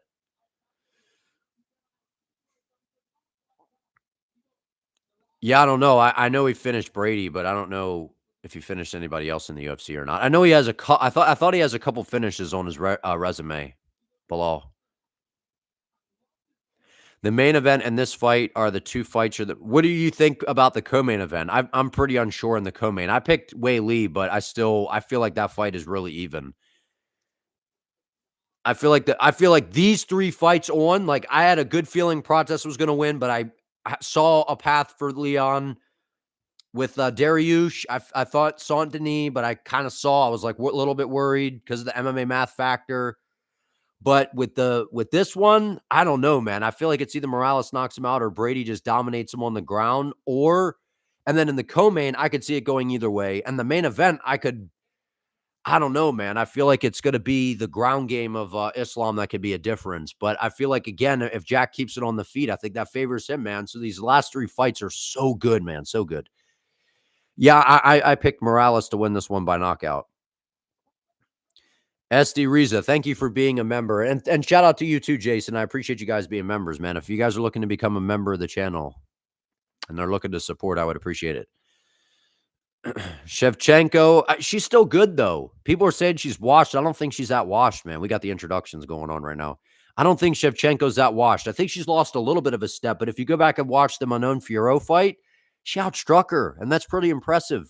That's still impressive. So for someone that's washed, I mean, outstriking Manon Fiorot, I wouldn't say that you're washed. I think that she's not exactly who she used to be, but I still think she's pretty good. But yeah, I agree. That's kind of why I lean Weili as well. Lighter lady skill moving up. And I think she's just got the power and speed in her hands that might be a little bit of an issue for Valentina in this fight. With some of the speed, considering Valentina is a little bit flat-footed at times. You think the longer the fight goes, the more it favors Islam because he keeps a submission threat into round 5. Yeah, but Jack carries that power too, though.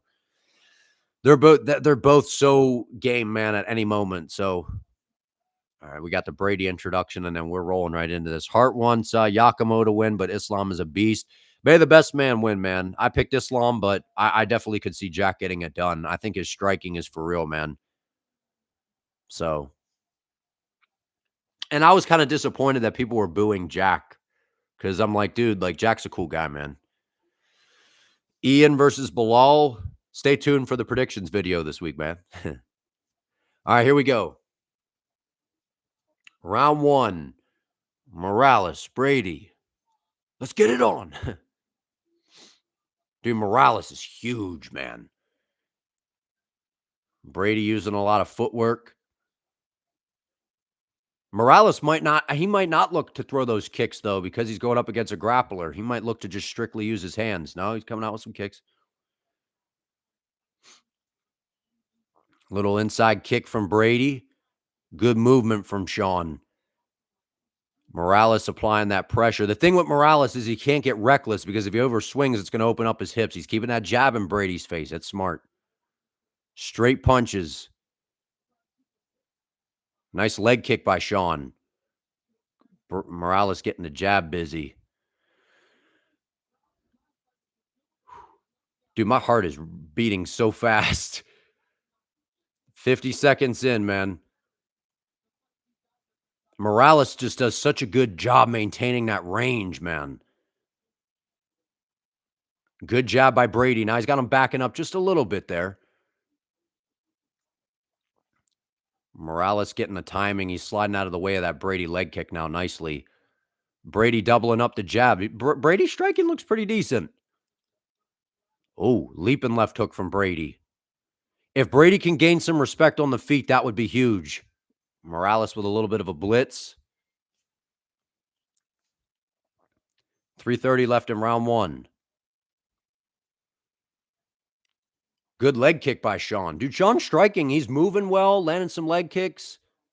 His face is already a little red. Oh, big right hand from Morales. Brady is hurt. Oh, big uppercut. Morales is going off. Brady's hurt. He's looking to grapple. He's got him clinched up. Let's see if Morales can put him out. Morales is stalking. Brady is hurt, man. Brady is hurt. Morales. Oh, big uppercut. Morales should attack that leg, man. He should try to beat up that leg a little bit. Brady looks like he's recovered a little bit, though. Morales is so patient, dude. He's like stalking him. He looks like a snake, just coiled up. Now he's over swinging, though. Morales is getting a little bit wild. Oh, that right hand's getting so close, man, but he's getting wild, though. Yeah, he can't be loading up, man. Tighten that up just a little bit. Oh, big right hand by Morales. He shucked off that takedown with ease. Oh, big jab, big left hand. Morales is cutting angles really nice, too. He's throwing and then shift. He's got to tighten up that right hand. He's getting way too ooga booga, man. I think DC's just said what I said. Straighten out that right hand and he'll knock him out. Straighten it right behind the jab. Brady's getting his jab going now, too. Morales, where is the straight right hand, man? A straight right hand and he will not, I'm telling you, he will knock him out. Oh, that uppercut's nasty.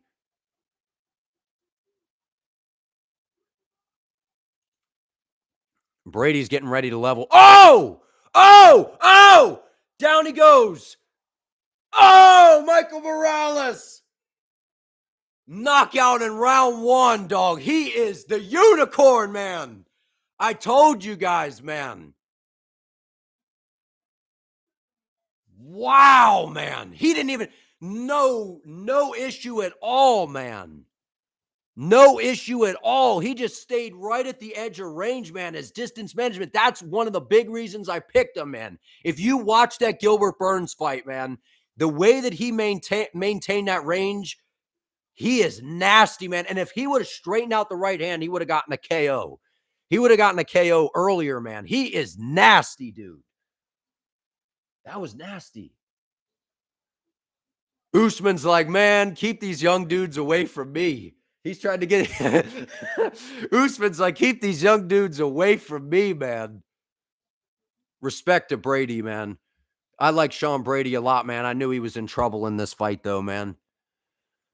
Damn, Morales is good, man. The unicorn.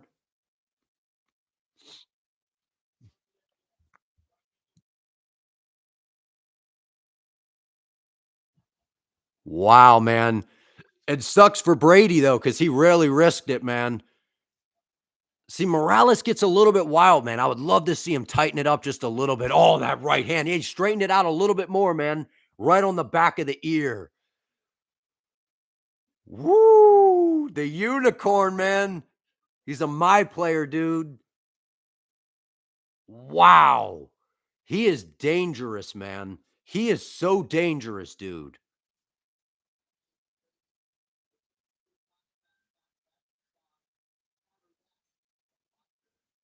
Wow. What's up, Craze? How you doing, man?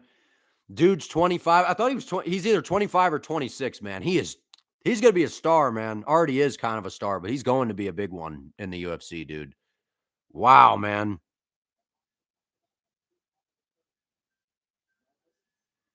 Wow, man. Wow.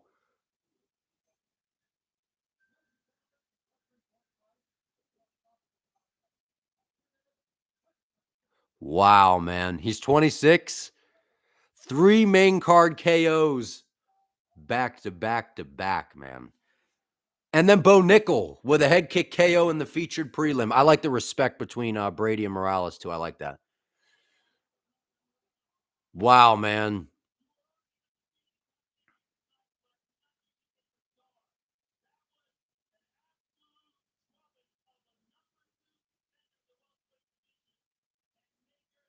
Wow, man.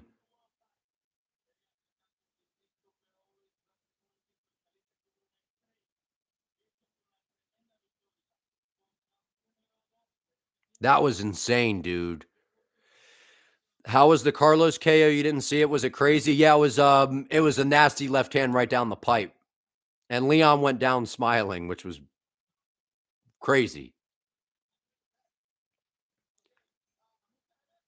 So it protests with a crazy KO over Leon, and then Morales going out there and KOing Brady in round one. Like they both have kind of earned a title shot, I guess, right? Wow, man.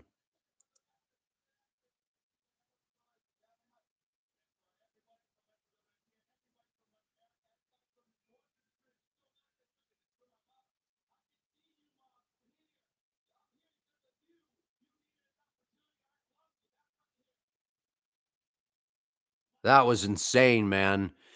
You very much would rather see Morales fight the main event winner over Prates and Gary, respectfully. Hey, man, I mean, when you're undefeated, an undefeated record, like that sells too. That's very marketable as well. It'd be crazy if someone gets KO'd next. Maybe they do Prates versus Morales and then the winner gets a title shot. That'd be a crazy fight. Prates and Morales. Woo.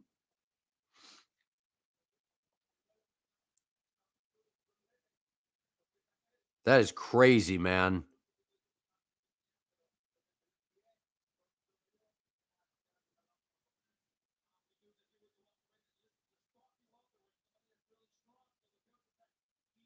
Holy smokes, man. Whew.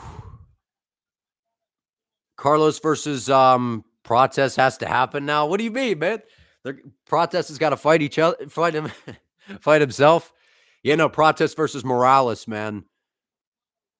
Prates versus Morales title eliminator. What do you guys think?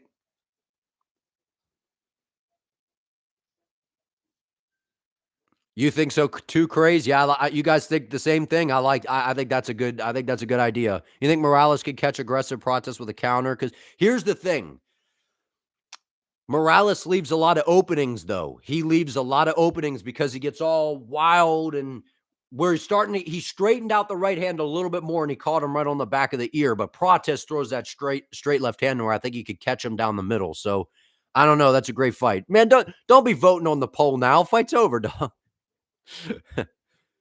Let me see here. There's Masvidal. Jorge Masvidal. Let's see. I'm doing a poll for, I think we got the co-main, right? Is that next? That was crazy, man.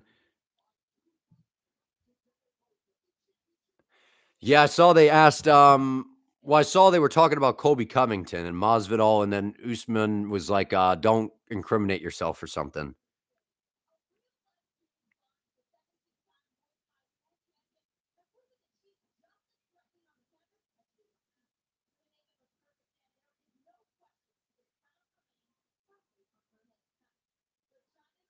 Wow, man.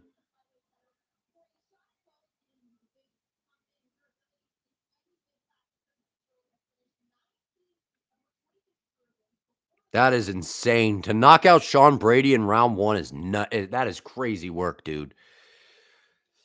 Whew. Wow. Can we get a finish in this WMMA title fight? Can we get a finish in this fight? Come on, man. All finishes on the main card would be nut, dude, and you know the craziest thing? Out of all of these KOs, the nastiest one, what might have been Bo Nickal. The nastiest one might have been Bo Nickal. Now, granted, the level of opponent difference is not the same. So Prates knocking out Edwards is very impressive. And then Morales knocking out Brady in round 1, unbelievably impressive. Two of the highest level title fights of the year, one night. I know, man. You got Zhang getting it done. Crazy, so do I, man. They asked who the biggest problem for Covington and Kamara was. Like, I already broke his face. I did see that. I did. Yeah, I saw that. I saw that. This fight's going to be good. Both women like to strike. They also like to grapple, but I hope the grappling cancels out to where we get a striking fight. You could see Jack with a late TKO or Islam with a round 3 or 4 submission. That's kind of how I see it. That's how I see it. Yeah, dude, Islam's setting up a knee or a head kick, dude. If he gets a KO over Jack, I would go crazy, dude, because that's like that'd be wild, man. Because Jack's very durable. Wow. Yeah, dude, when I started watching the tape on Morales, man, and I saw that Gilbert Burns fight, I was like, he is a disaster for Brady. That's kind of where I was at, man. The kid's the kid's a problem, man. That kid is a real problem. He's got some serious power, and he's very athletic, and his takedown defense held up too. He shucked off the first. And really, Brady didn't. I'm surprised he didn't pressure and try to grapple fast by doing whatever it took to get a hold of him, man, because you just knew being at range he was going to get knocked out.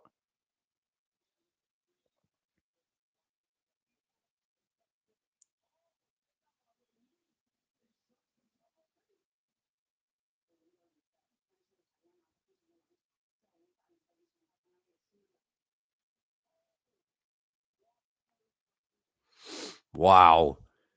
Both Jack and Islam have granite chins. Can Morales crack them? I would say Jack has a better chin than Islam.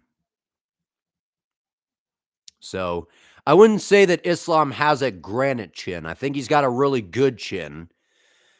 Um, I don't know. I'm watching the fights with Casper. What do you mean? Brady's too scared to shoot after feeling the power. That could, and again, the distance of Morales was a problem. The distance.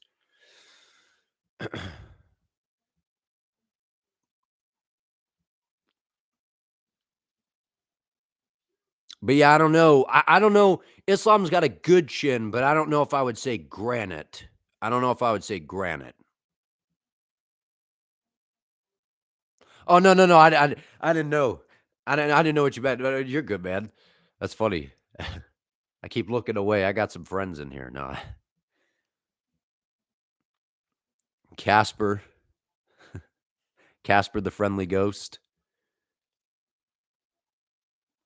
Islam ain't Habib. He had an insane chin. Habib had one of the craziest chins of all time.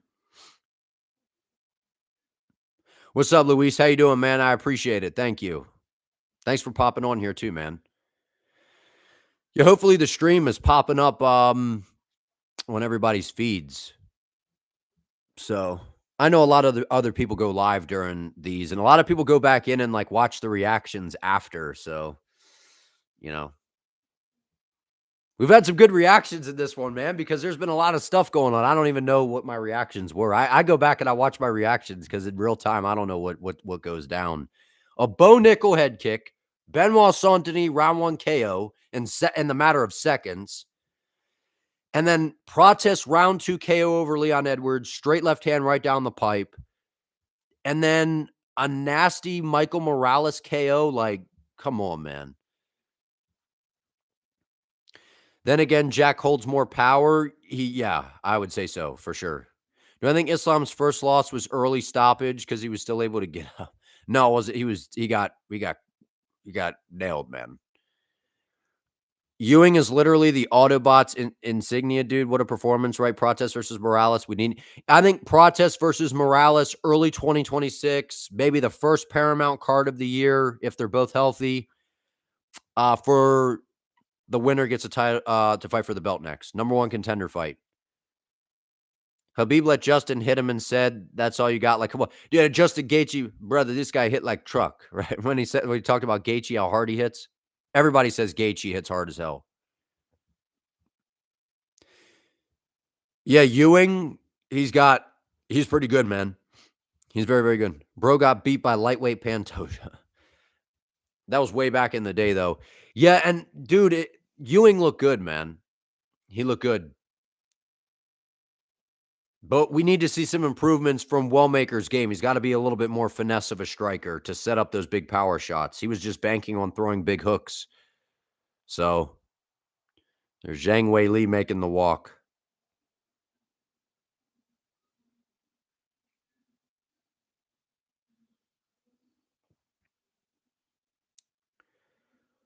Sheesh, man. Yeah, just how good is Ian Gary?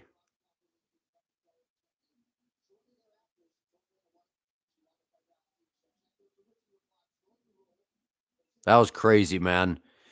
Was referring to the size and shape of Erwig's head. He tanked a few, or took a few of. Yeah, he ate some shots from Wallmaker, man. But if you guys could do me a favor, if you haven't liked the stream, I would appreciate it. I would appreciate it, man. Yeah, dude, he's clean. He's very clean technically, very very clean. That's a heck of a debut, man, on short notice too. Yeah, that was a very unexpected win. I didn't think he was going to win. I didn't think he was going to win at all.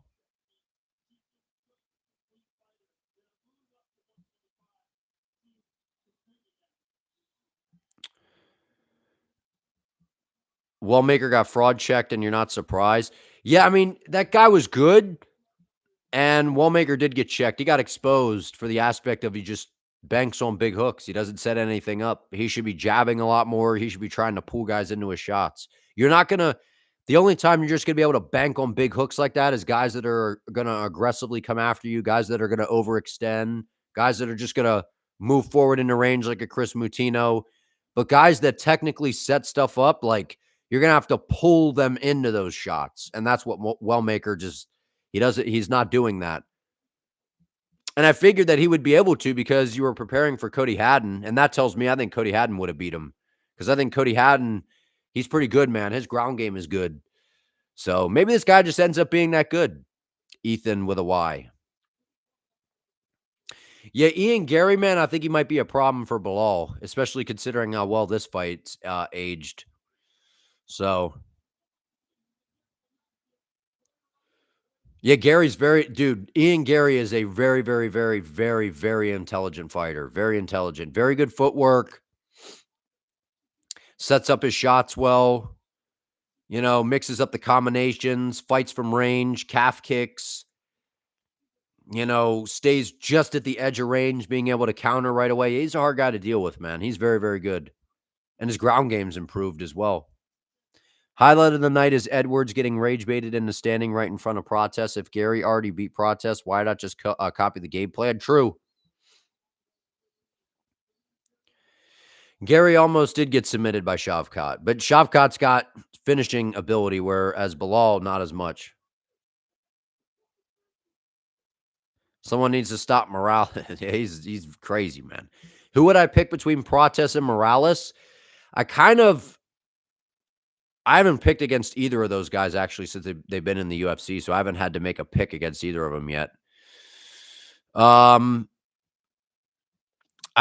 might lean Protest because I could see Morales getting a little bit wild and Protest being able to snipe him down the middle with a more technical straight shot. So yeah, I would probably lean Protest. Gary did well against Shavkat. You think he beats Bilal? Yeah, and especially it's only a 15-minute fight, I think, right? 15 minutes. So if it was 25 minutes, that might play a little bit more to the advantage of Bilal. But again, I don't know because I feel like Gary's going to be able to get ahead. And Gary's got good footwork. He's rangy, kind of like Izzy, to a degree. Different, but kind of like Izzy. Good footwork, good movement. We got Valentina walking out now. Yeah, but he's got good movement. Valentina's got good movement too. But Ian Gary's never a stationary target, man. Hard guy to get a hold of. And those calf kicks, I think, are going to be a little bit of an issue for Bilal. Is Morales as big as Hamzat? I don't know. He's big, dude. He's massive. Morales is a guy that I think is eventually going to be at 185. Usman probably still lobbying for a title shot. He shouldn't be getting a title shot, man. I'm telling you, and I said that before, man. We got guys like Morales, guys like Prates. We got these young guys that are like in there constantly fighting, putting on these crazy, knocking people out. Like those are guys that should be getting title shots right now. Yeah, Usman doesn't want to fight the young guys, man. And he kind of said that because he was like, oh, if the UFC is going to keep giving me these young, dangerous guys, I'm going to have to do what I did against Buckley or whatever he said, basically being like, I'm just going to have to wrestle. So, yeah. And I think JDM would beat up Usman probably. So, I don't know. I don't know, man. I feel like Usman should just retire, honestly. It should have been Usman versus Bilal. That was the fight to make. In this Valentina's, what she always walks out to, she wears the shit. Aren't those Oakley shades? Aren't they like a sponsor of the UFC now or something? They probably like hook Valentina up with some shades because she was wearing them all. You know what? That's interesting you say that because she was wearing them like all week. She was wearing them at the press conference. She was wearing them at the ceremonial weigh-ins too. Yeah, trying to be like Cyclops from X-Men. This main card is insane, dude. It's one of the camera glasses. Oh, so she's like she's getting stuff recorded then. If Islam wins, should he fight someone with a big name? He definitely should not fight Hamzat. Hamzat is a disaster for Islam. Ilya could knock out Islam. There's definitely the risk of that, but I feel like Ilya coming up to welterweight, I feel like Islam, that might play to his advantage a little bit. So, I don't know. It's the risk of getting knocked out by Ilya. But again, Hamzat's got underrated striking, man. And Islam's striking is pretty good, but Hamzat can crack, man. Hamzat has some power too. So, I don't know. Hamzat, I feel like, is a disaster for Islam. As good as Islam is, man, like Hamzat is. He's big, he's strong, he's fast, he's athletic, and now, working with Sam Calavita, and he's got the gas tank thing going on, learning how to manage his cardio. He's underrated on the feet, too. I've said that for a long time about Hamzat, man. So, do you think JDM beats Morales? I mean, I think JDM could probably he could. JDM's slick on the feet, man. He's very smooth. It switched due to the Spanish broadcast. They got good energy on there, man. Let's see the poll. Most of you think that Weili's going to win. That's why I picked for this fight.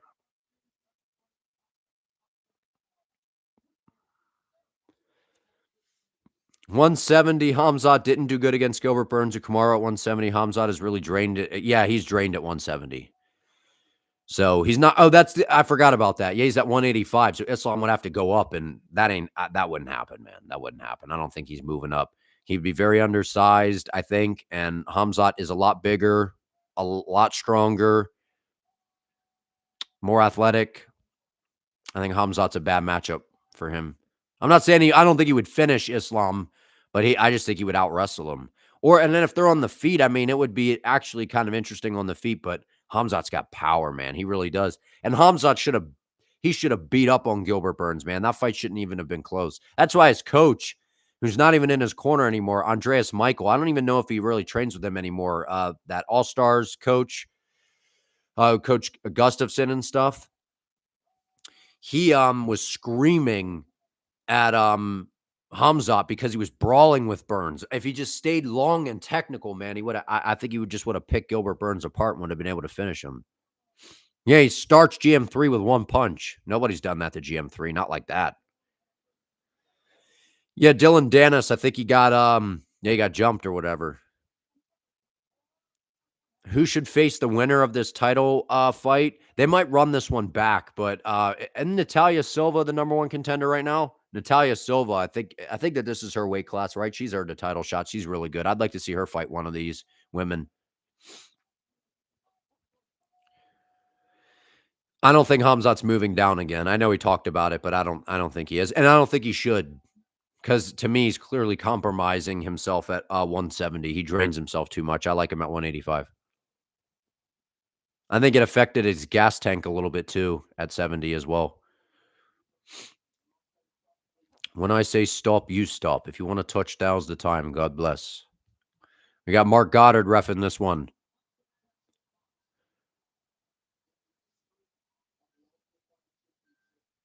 All right, here we go.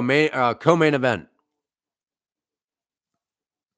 Fight scheduled for 5 rounds. Here we go. I miss Mike Goldberg sometimes, man. I like John Anik a lot, but I wish we could get Mike Goldberg for something like the fight nights or something at least.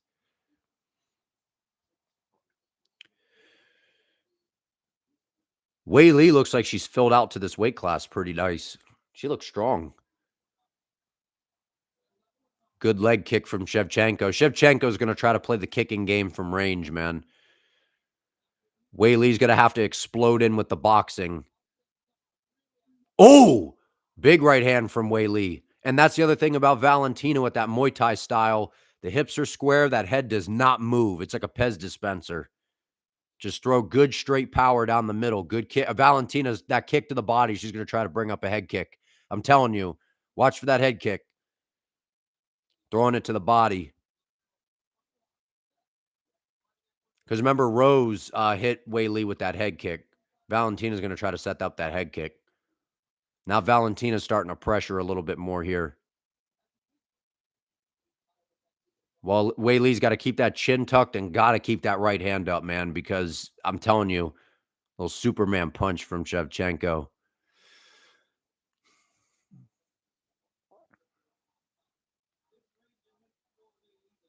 Good kick by Weili.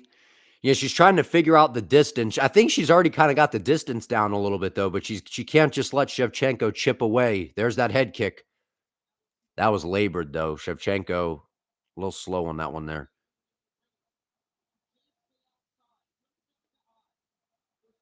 3:20 left in round 1. Oh, slugging in the pocket a little bit. Oh, good knee to the body by Shevchenko. Now Shevchenko's in side control here, or half guard. I didn't see Weili's leg underneath there. I couldn't tell if that knee hurt her to the body or if that they just kind of collided or whatever there.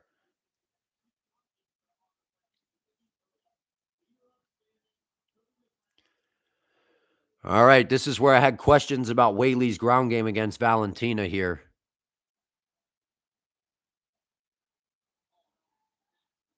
Yeah, I think that knee hurt her to the body a little bit there. That was a good knee by Valentina. I think Weili, she's got her hands locked. I think she's trying to recover a little bit. Oh, little knee. Big elbow by Weili. I think that knee hurt her. What's up, Haidar? How are you doing?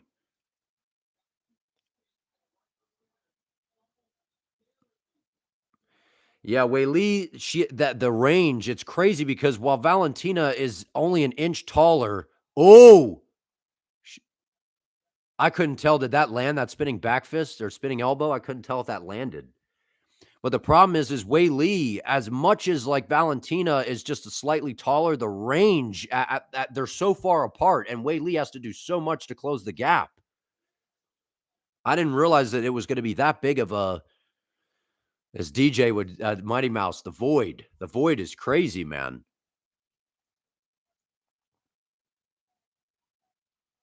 Oh man, Valentina gets her down again, right into side control. Yeah, Weili, this is a bad position here for her to be in. First woman in UFC history to land 60 career takedowns for Valentina. Very impressive. Yeah, see, Valentina has no problem getting into this position. I'd like to see her posture up and start landing some of those elbows, though. With that, she's got the head secure. She's driving in with some shoulder pressure, though. Zhang's trying to get to that half guard. Now she's trying to get her guard back here. I'm nervous for the main event too, man. She's doing a good job trying to get those. The butterfly hooks are so we've seen a lot more fighters using that these days, just trying to get those hooks in there so you can kind of just it's easier to kind of create that space. That one guy that fought Patchy Mix, Jacob Wicklach, he did a great job. That was some of the best display of butterfly hooks that we've seen playing the butterflies that we've seen in MMA in a while. He was doing a great job.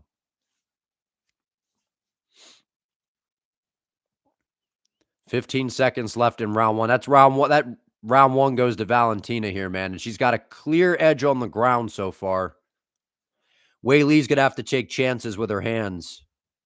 Or otherwise she's going to she's going to get outscored on the feet with the tit for tat game. And then she's just going to get taken down.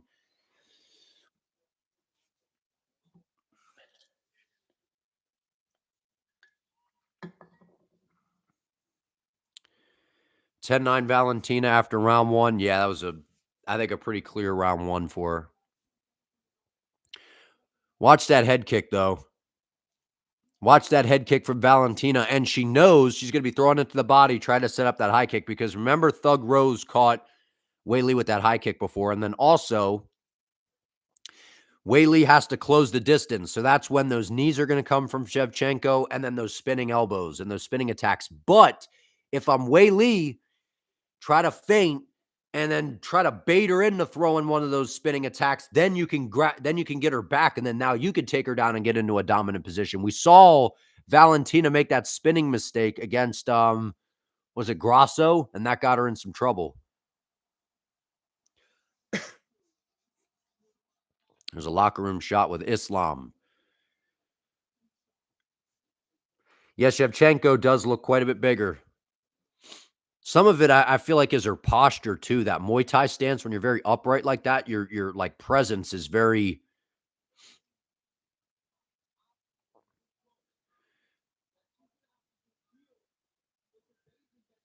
Weili throwing some good feints at her. She's gonna have to get the hands going.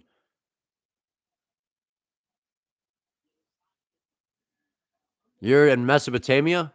7:36 a.m. Wow. Yeah, it's 11:36 p.m. where I am right now.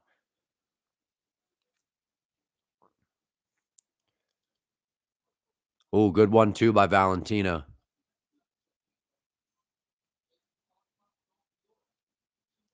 Uh-oh, here we go in the clinch. Oh, good knee by Shevchenko. Now she takes her down right into a top position. Right into half guard once again.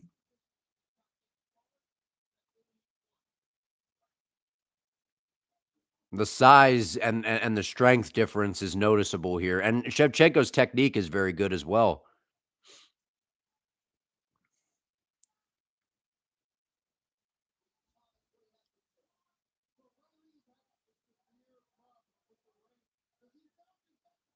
Yeah, see, Dean Thomas is talking about the range too. That's what I was just saying. The range is honestly not what I expected. I didn't expect it to be such a huge gap for Weili to close the distance. The range is like there's this big gap, which is an issue. 8:36 San Diego. Oh, you're in San Diego. Nice, man. You're in Michigan, or you're from Michigan.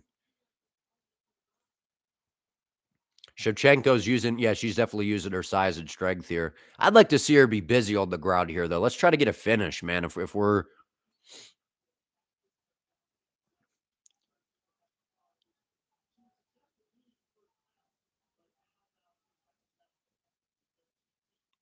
yeah, Valentina's she's got a clear advantage on the ground right now.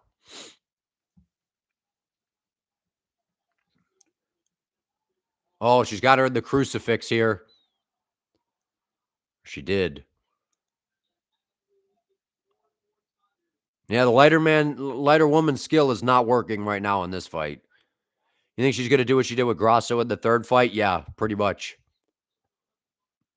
Lay on her and do this.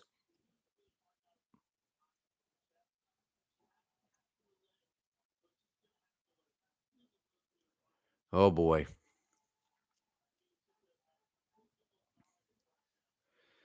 Yeah, Shevchenko's she's got full control, man. Weili's trying to bump and try to create space, and nothing's given.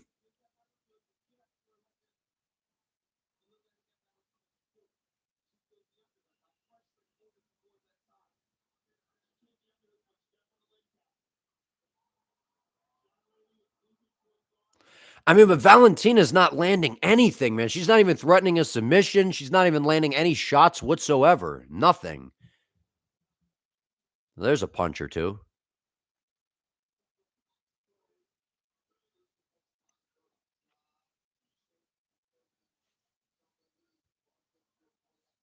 I mean, I wanna see her to be more busy in this position, man.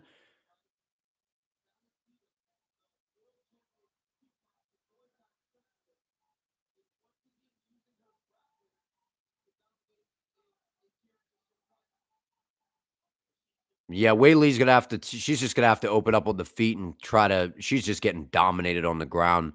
Shevchenko's just passing her guard, no problem.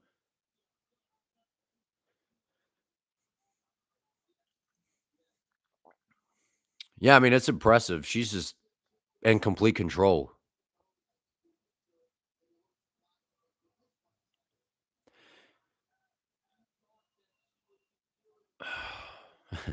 I know.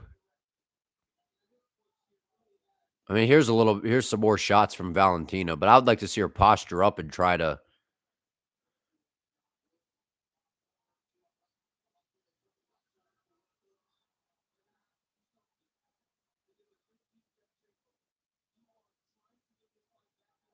Yeah, Valentina, she's just gonna try to keep doing this for the next 3 rounds, man.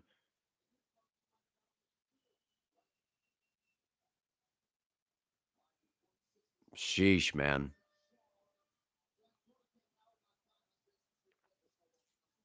Domination so far. That's 2-0 Shevchenko, man. Just controlling her. Weili does not have the answers.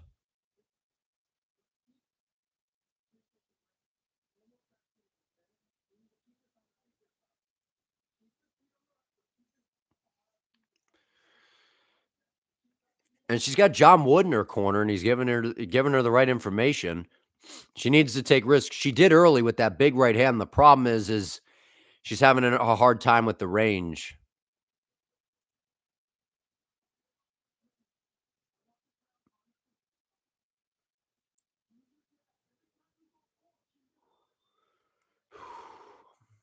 She's gotta get her hands going, man. She's gotta that right hand, it's found a home because Shevchenko doesn't move her head. And we saw or no, I think it was actually, Valentina that hurt Fiorot, dropped her, right?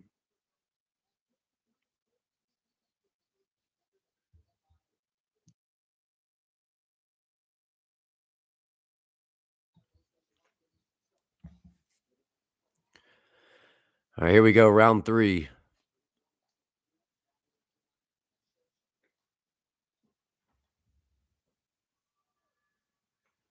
Oh, there's that fast kick right there from Shevchenko, throwing it to the body. She's gonna try to set I'm telling you, man, that head kick.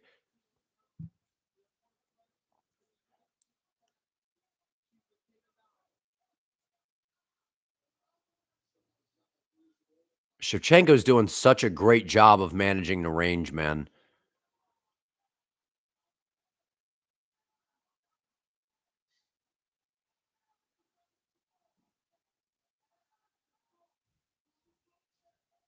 Oh, their big right hand miss, though. Shevchenko's just got she's got the range and the timing down right now. Oh, nice shot down the pipe from Valentina.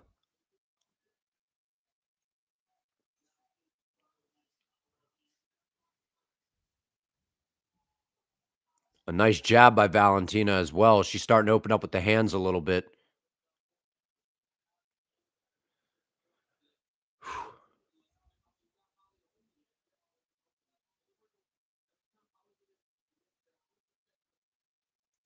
Oh, nice spinning back kick. Valentina is just dialed in, man. She's got the distance and the timing down. This is not looking good for Weili, man. She's, like, getting right out of range, man, every single time.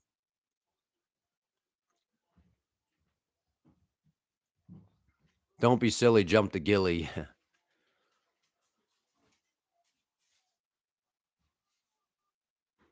Weili reverses up against the fence here.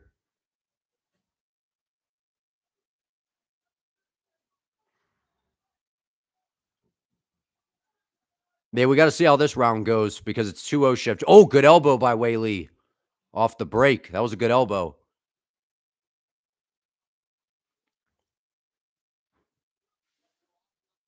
2:50 left, round 3.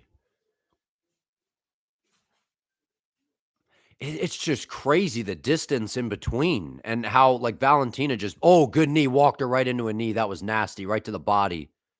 I think she hurt her. That hurt her a little bit. Watch for the kicks and the spinning attacks of Valentina. That knee's nasty, man.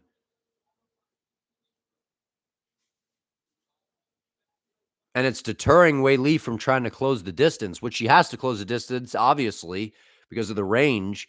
But then Valentina just keeps punishing her with knees to the body. I mean, look, anytime Weili's throwing anything, Valentina's just whoop out of the way.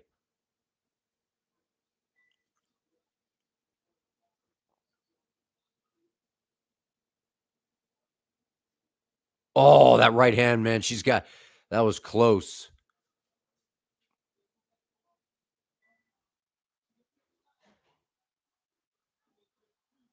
Valentina just muscled her down, man.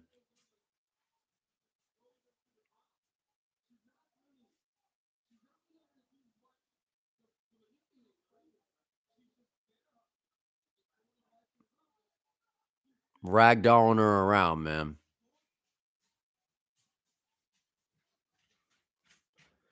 Well, that'll be the end of round 3.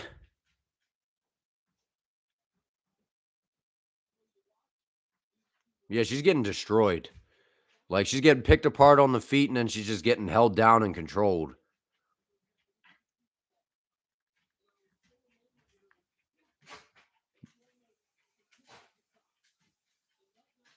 I don't know, man.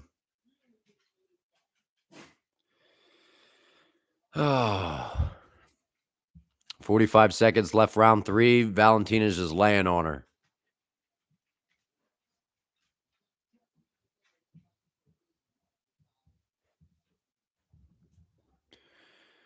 Yeah, Zhang looks a little, yeah, Weili, I don't she looks like, stout, but Valentina clearly has an edge, man, with the strength. She's just muscling her down with these takedowns.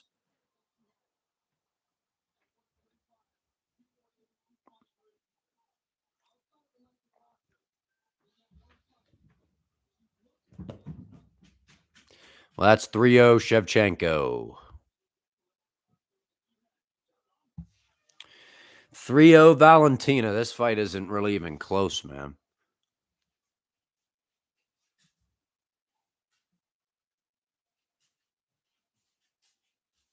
And that's a problem because Wei Lee's getting touched up on the feet and then she's getting dominated on the ground.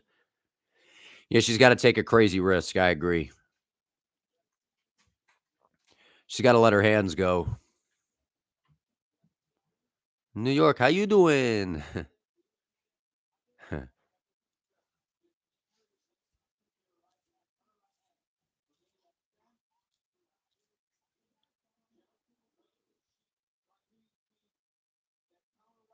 And it was a good kick to the body by Zhang, and she landed a good elbow, but I don't know, man. It's the range, and yeah, oh, every time she tries to enter into range, it's just the knees, and then Shevchenko just got her hands locked and just easily took her down.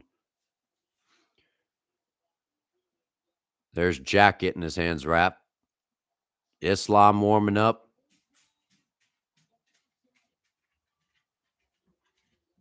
All right, here we go. Was this round 4?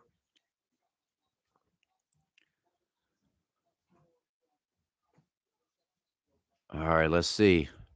Oh, every time Weili throws that big body kick, Valentina just touches her with a good jab right down the middle. Oh, nasty kick to the body, that hurt her. Yeah, she's put water in the basement, as Teddy Atlas would say, beating up the body, and she's just gonna take her down again and control her the rest of the round, and then now Valentina's pressuring forward.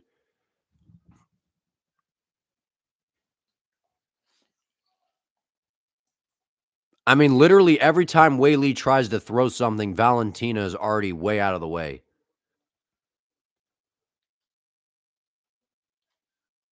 I mean, every kick, everything that Weili is throwing, Shevchenko's just way out of range.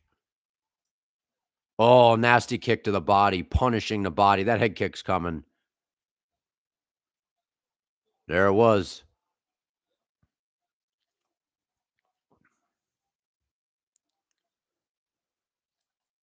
Weili's gonna have to she's gonna have to get a finish. She's gonna have to get a knockout or something.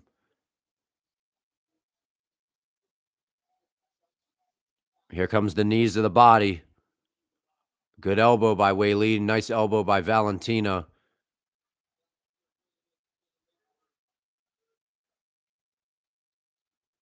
Man, Valentina's just this is like a master class pretty much right now.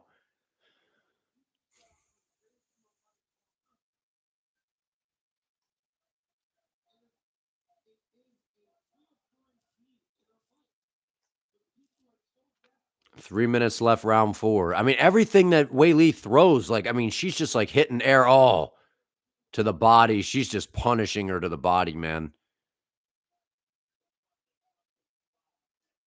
And now she's just chipping away.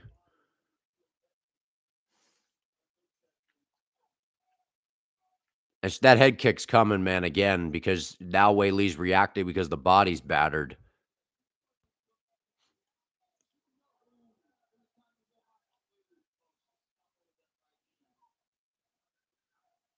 Now Valentina's just touching her up, man, with the boxing, with the kicks.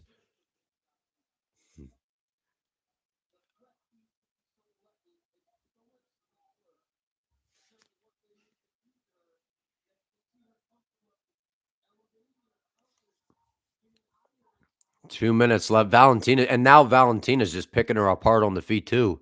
So there's really nothing Weili could do, man, unless she lands a big shot.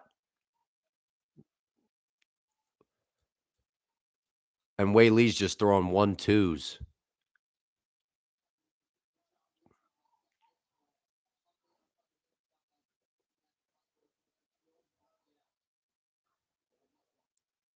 I mean, this is nuts, man.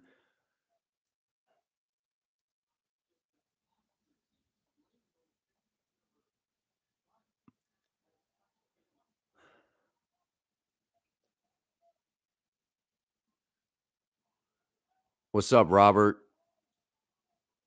Oh, there she goes. Take it down. There's the end of the round. We can all go take a bathroom break. We got a minute and 10 left in round 4 and appreciate the live stream commentary for this event. Thanks, man. Regarding Val and Zhang, is this a skill thing or both? Valentina's fought a nice game plan. She's got a significant strength advantage, it seems, which is crazy because we've seen how strong Weili is. So yeah, it's a total mismatch. Who knew, man? I wouldn't have thought it would have been. I thought this was going to be a competitive fight. Like I was saying, this was like a coin flip. Wow. Should not have doubted Shevchenko, man. The height and reach, yeah, 100%.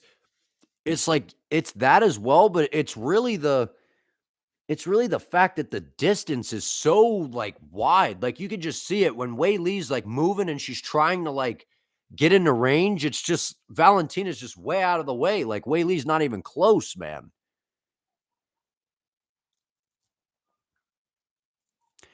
Yeah, no, this isn't very entertaining. Craze. I'm with you.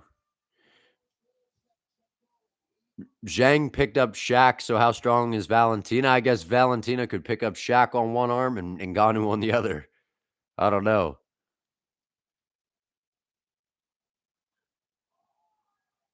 I agree with you. Yeah, boxing heavy strategy, hands up, Ilya Taporia style, pretty much. Moving the head, hands up, and then ripping and throwing big shots.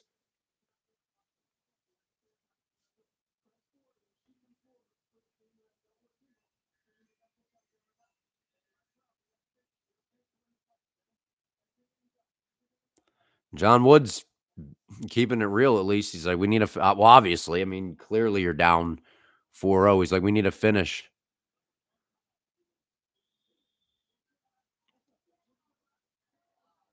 Either Natalia or Aaron going to send Valentina into retire. I don't know, man. DDP needs to drop the piano now. Yeah. Whew, this is a master class from Valentina, man.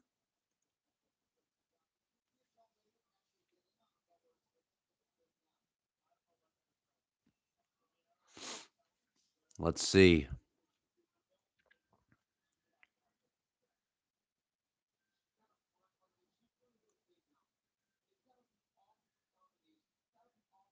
Oh, that kick on Valentina threw that little like side kick that almost landed.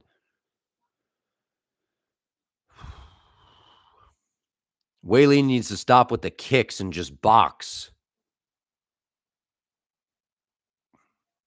Now she's just going to take her down again and lay on her for another 4 minutes. And however, if she gets her down again and puts her on her back, it's over. Fight's over in terms of it's just going to get stalled out.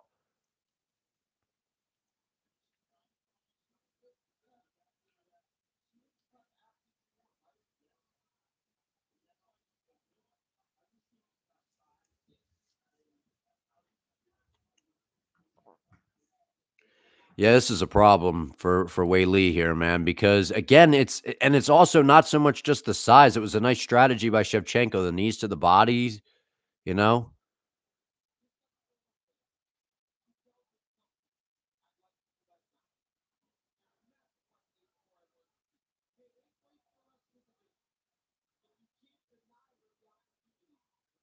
Man, Wei Li's just gotta she's gotta throw, man, with the boxing.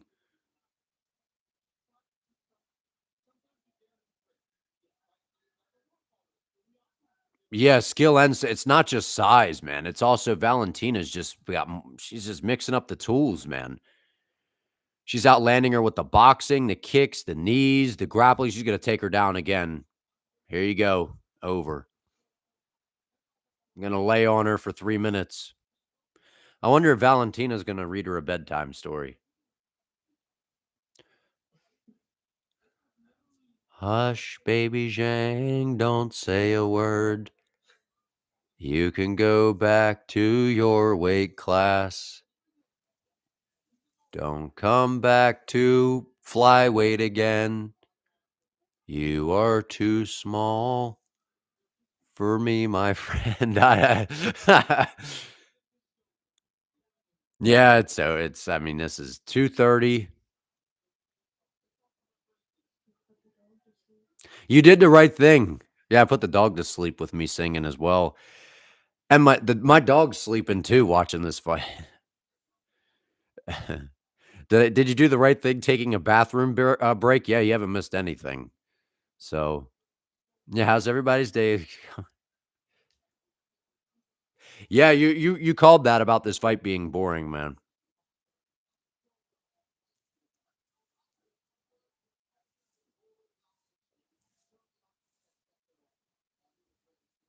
Man, we got most of the picks right on the card. What are you talking about? We got this one wrong. We got Morales, we got Protest, we got Saint Denis, we got Bo Nickal. We got most of the fights.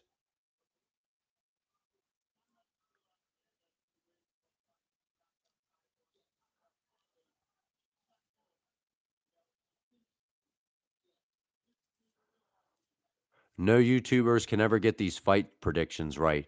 Well, no shit. It's called fighting, and anything can happen. It's pretty damn hard to predict a fight. How about you predict them, man? It's hard to predict fights, dude. Just like in the NFL, sports, you think one team's gonna win, and then shit just hits the fan. So who's good at predictions? Because most of the fighters can't pick the fights either. So who's good at the predictions? Nobody. You got all your picks right, even the picks you got wrong?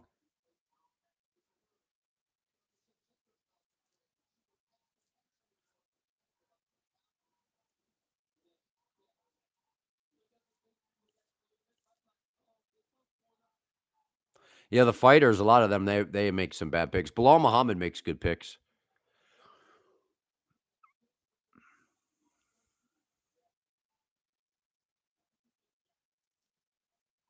Predicting is fun, man.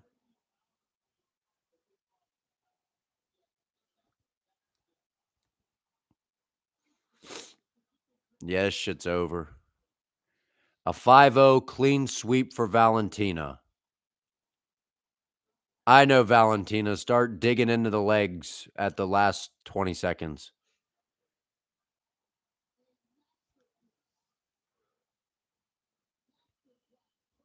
Okay, well, I'm glad it's over. Main event, let's go. SD Riza, thank you for the $5, man. I really appreciate that. Appreciate the commentary. Good luck, brother. I appreciate it, man. Thank you for being a member of the channel. I appreciate your support, and thank you for the $5, man. I really appreciate that. Thank you, man.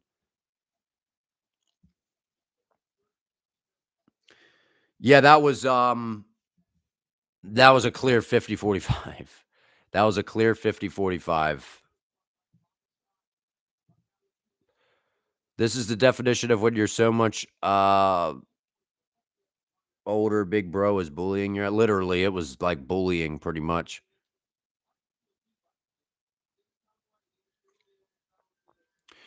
All right, I'll put up a poll for the main event. Yeah, predicting fights is hard, man. It's a very difficult thing to do. Very, very hard thing to do. And whenever a fighter moves up in weight, there's a lot of questions.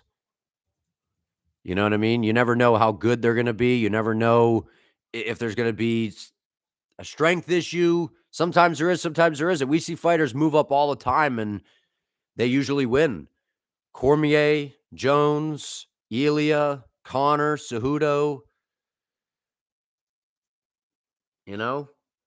There's more, I think, that I'm thinking of. Nunes, right? When she went up and beat Cyborg, I think, right?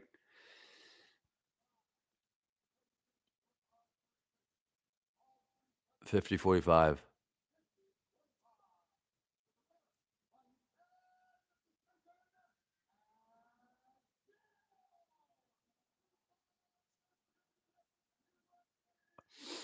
All right. Yeah, frick you, mother frickers. Bo Nickal. That was funny.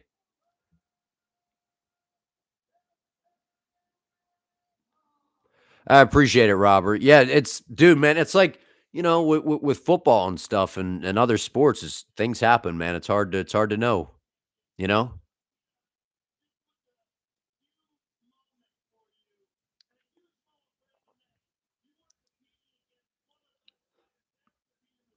Yeah, that was fight of the night. If they don't give Valentina and Weili fight of the night, we got a problem. Let's go. Yeah, I'm excited for the main event, man. May the best man win. It's gonna be a good one. It's gonna be a good one. Valentina's great, but she's boring.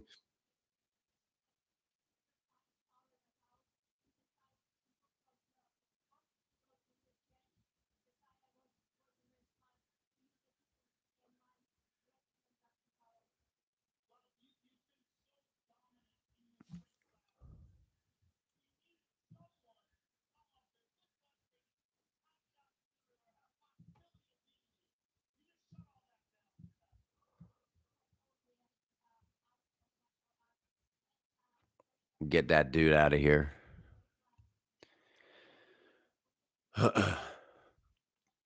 Morales versus Prates should be next. I agree for a number one contender, or like as a number one contender fight. Winner fights for the belt.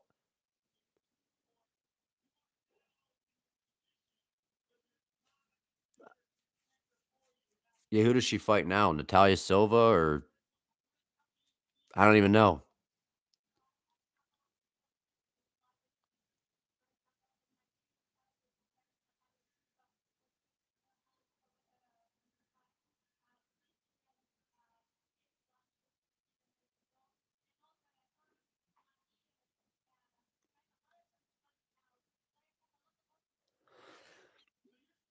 Yeah, we'll see. Islam needs to wrestle, wrestle, wrestle Habib style. It works very well. He's a different style than Habib, though.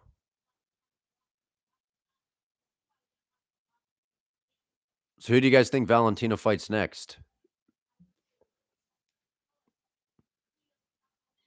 So she could fight Kayla.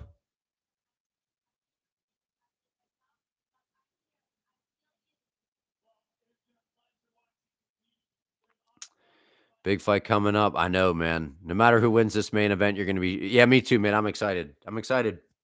I think we see a finish. I think it's going to be Islam submission or JDM TKO. That's what I think. Maybe we get a decision. Maybe I don't know. Maybe something else happens. But those are my thoughts.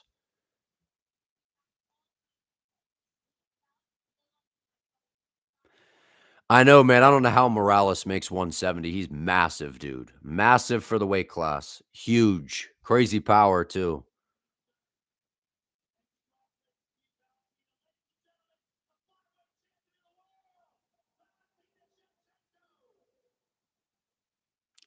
That was boring, though. That was boring.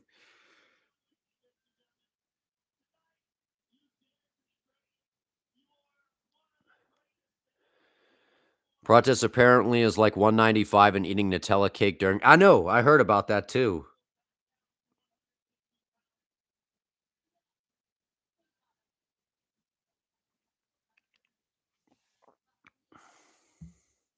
You're curious to see what Islam's cardio looks like at 170? That'll be interesting. It's always interesting whenever you move up. I think Darius should retire too. How old was my dog? Like 4.5.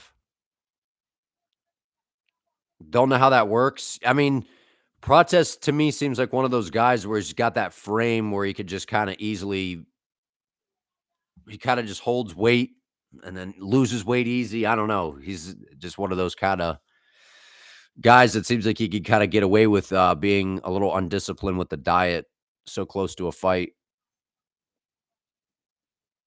And again, when you're training so damn hard, man, sometimes when you're eating like that, it really, depending on how many calories you're putting in, it might not affect you that much.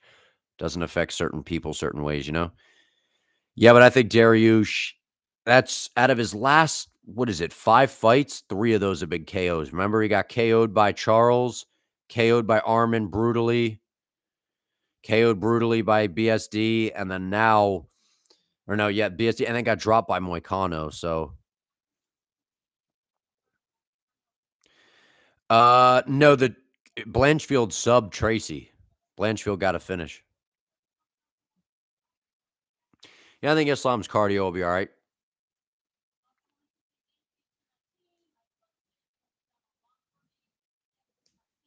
You think Brady was stupid for not just shooting? Like, even if he tried, he wouldn't have gotten to the hips. Yeah, I think that it was the range, man. Morales was doing such a good job, like keeping him at bay. So I think that was the problem. It was really deterring him. And every time Brady would try to get close, Morales was just throwing big shots, and he knew that he has crazy power. So, but yeah, I thought he should have just bull rushed him, because if he did what he did and tried to kind of skirt around and do that whole thing, like it wasn't going to go well. I'm surprised too, because I thought that Morales was going to get a KO and I thought he was going to win, but I thought that he was going to get taken down at least once. I mean,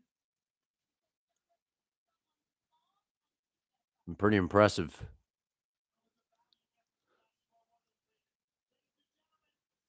So I just think it was a range thing. But yeah, he should have just bull rushed him. But again, then if you do that, you might get knocked out. You might get caught on the way in. But staying at range, that was basically a guarantee.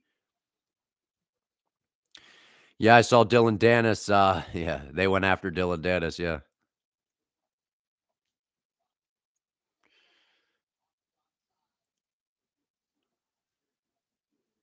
Mobstar Evloev in the building. Frankie Edgar. Diego Lopez. GSP.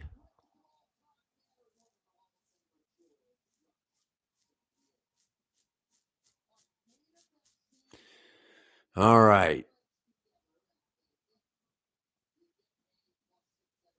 I think I might have to take a bathroom break, man. I'm so nervous for the main event. I'll be right back. I'll be right back.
All right, we are back.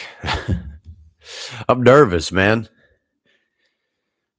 Joe was stuck on how does he make 185 when RoboCop was yeah, never said it once for Morales. True.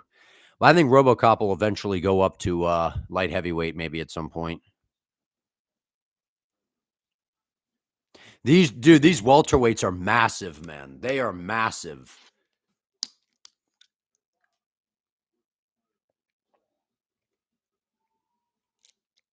This green tea is good.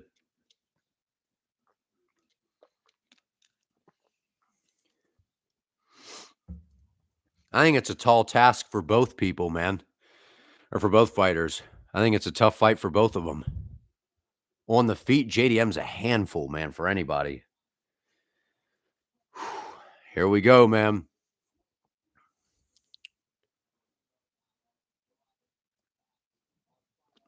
Whew. The nerves for a UFC main event, man, for especially for a big title fight is crazy.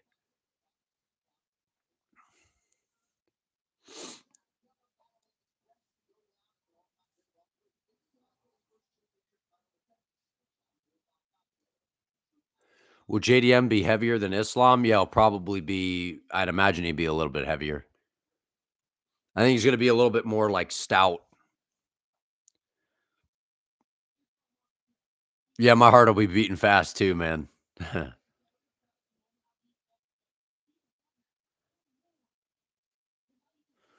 Whew.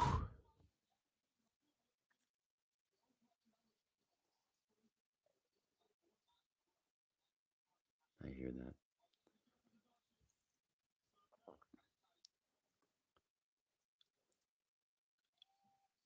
Our hearts beat faster than the fight. Yeah, dude, the nerves is crazy, man. The nerves are crazy.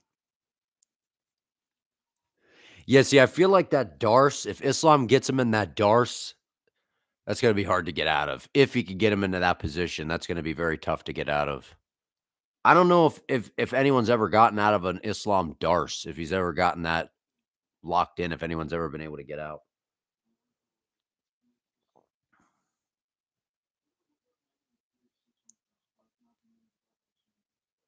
This is a massive test.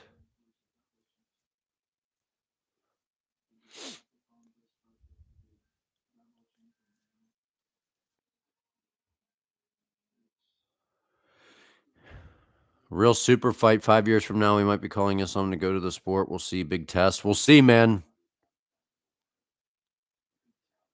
If JDM puts himself in that front headlock position, he's done. That's that, and he does it in every fight. We'll see.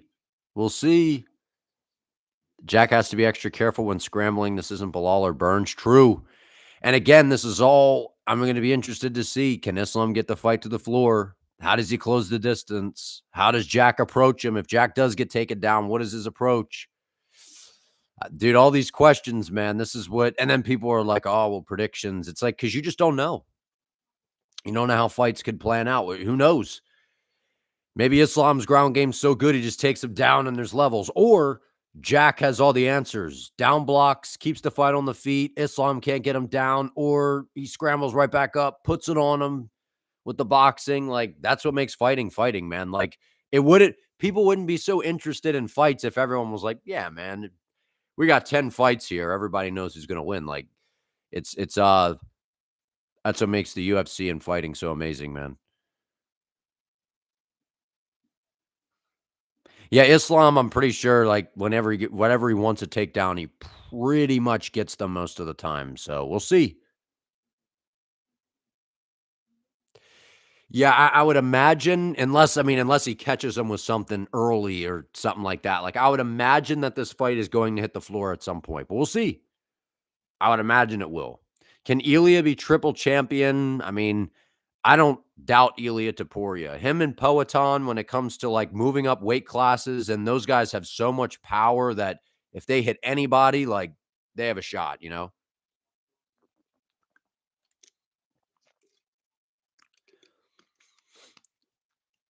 Yeah, high kick. I don't know, man.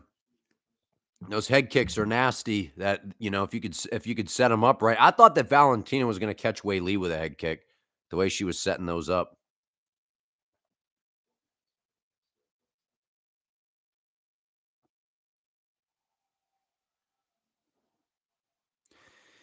Yeah, man, that main event was we got to get the energy back up, man. That main event, just like all this energy and MSG, like, yeah, all these finishes, and then which is annoying.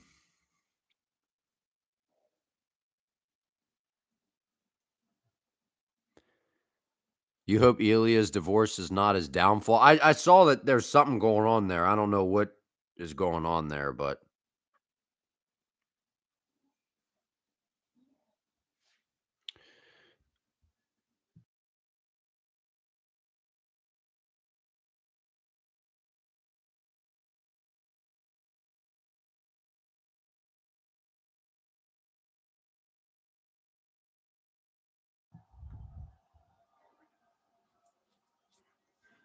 here's Islam's walkout. Whoo!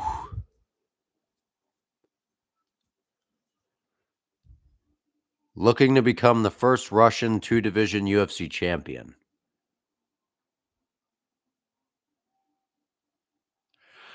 Goosebumps, man.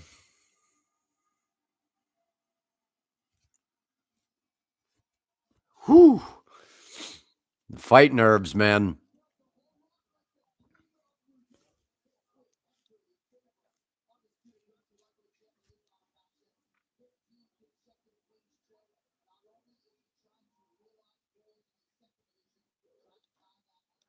It's time. You know what time it is, man. This is the fight, man.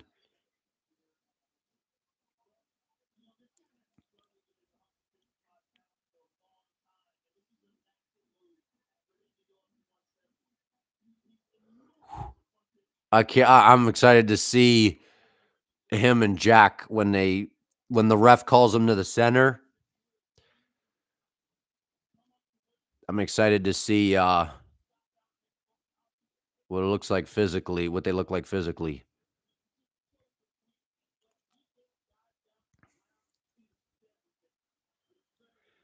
Got Usman, Habib, and Javier in the corner, man.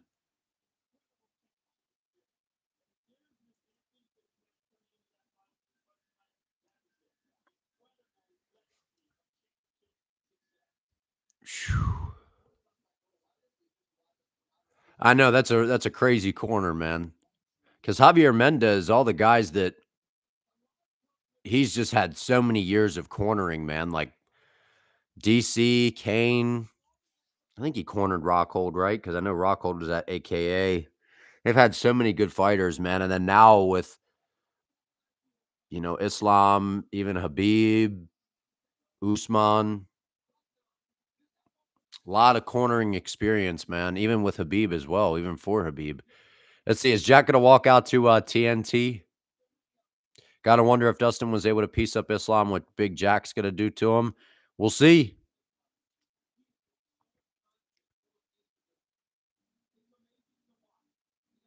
Yeah, Islam has been very confident. He has been very, very, very confident coming into this fight. What's up, Max? How you doing? 10 seconds away from sleeping.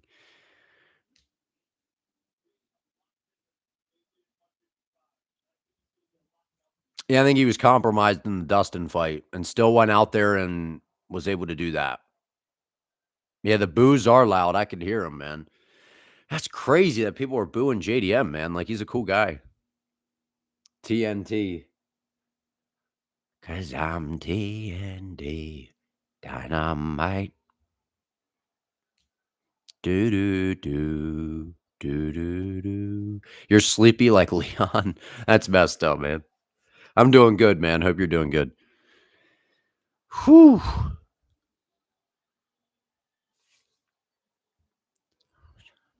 TV screen. Jack looks angry as hell. JDM looks mad, man. Jack, good stance. Good stance switching. Can tap with either hand. 100%, man. He looks angry. I'm just here to fight, man.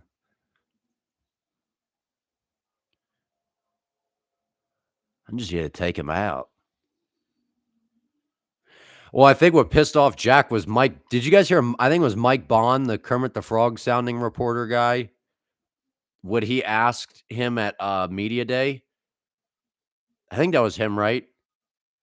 Jack, after this fight, are you gonna get your nose fixed or whatever he said? I'm like, dude, that is messed up. And Jack was like, yeah, good one. It pissed him off. Jack looks pissed. They look pissed.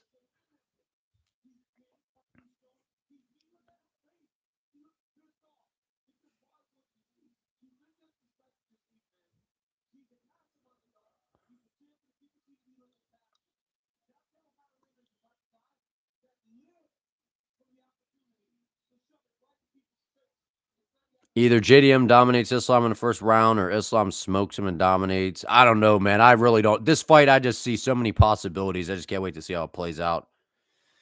Yeah, that was that Mike Bond question was that was that was dumb, dude. Like I was messed up to do. Like, why would you ask him that?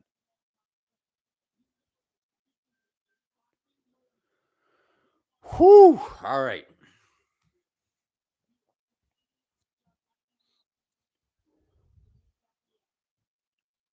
Jeez, man, the nerves.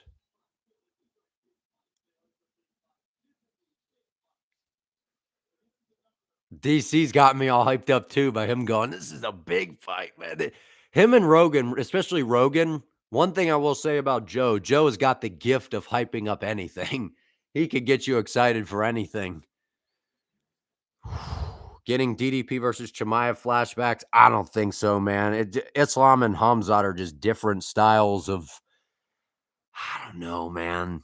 Islam doesn't have that explosive entries and ways of getting a hold of you like that. It's more of a methodical way to get a hold of you, man. Oh, I can't believe Jack's 29. He looks older than 29.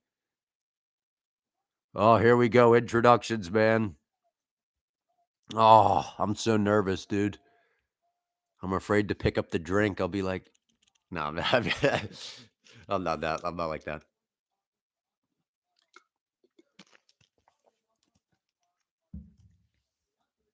Our referee in charge of the octagon, Herb Dean.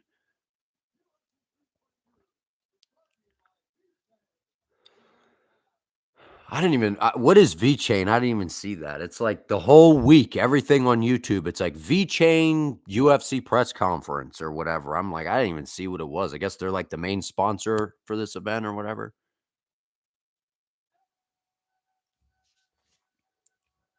No. Whew. Look, everybody's standing, dude. Doesn't it look like everybody? It looks like everybody in the arena is standing. The world is watching this right now, man. This is one of those fights, dude. Whew.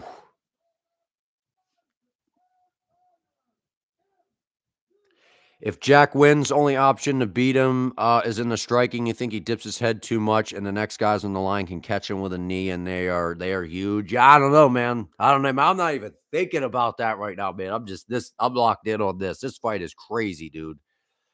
Woo. Yeah, this is one of those where I'm just like, I didn't like a lot of these fights, man. I didn't even want to pick anything, any winners. I just wanted to sit back and enjoy these fights, man. This is one of them. I just want to enjoy. Let's get it, man. Here we go. Introducing Islam, man. What's up, Lahib? How you doing, man? I can't guarantee everything's gonna be all right, man. I just can't. JDM's dangerous, man. Whew. I'm like nervous. I got like goosebumps and shit. What? I'm nervous, man. Because I literally have never felt coming into a fight like I've never been worried about Islam, like, being finished, ever. Not in the Oliveira no fight have I ever been like, "Man, I really think" in the Volk fight, there was a little bit of a concern because Volk was so fast, but I never have felt like, "Oh, man, like, there's danger here for Islam." Like, I could see him getting this is the first fight where I'm like, "Danger, danger, danger, danger, danger, dog." And that's why I'm so nervous, and that's what makes a fight so good is it's like I feel the danger on both sides, man. And it's like, oh, whew. No, man, better not end in a no contest. Maybe it ends in a draw. I don't know. No, I don't know, man. Yakimo. I think that's how you say that. Right? Yakimo. Whew. All right, here we go. Fighters to the center. Are we going to get a touch or no touch? Oh, they did. They already touched. Oh, we do get a touch. All right, good. Let's go. Whew. Jack looks like he's in great shape. Islam looks strong. Whew. Oh, man, am I nervous, dude. Jeez. Here we go. Angry Jack. Oh, nice leg kick from Islam right away. JDM try with that high guard pressure. Nice leg kick again from Islam. JDM chasing. Good left hand.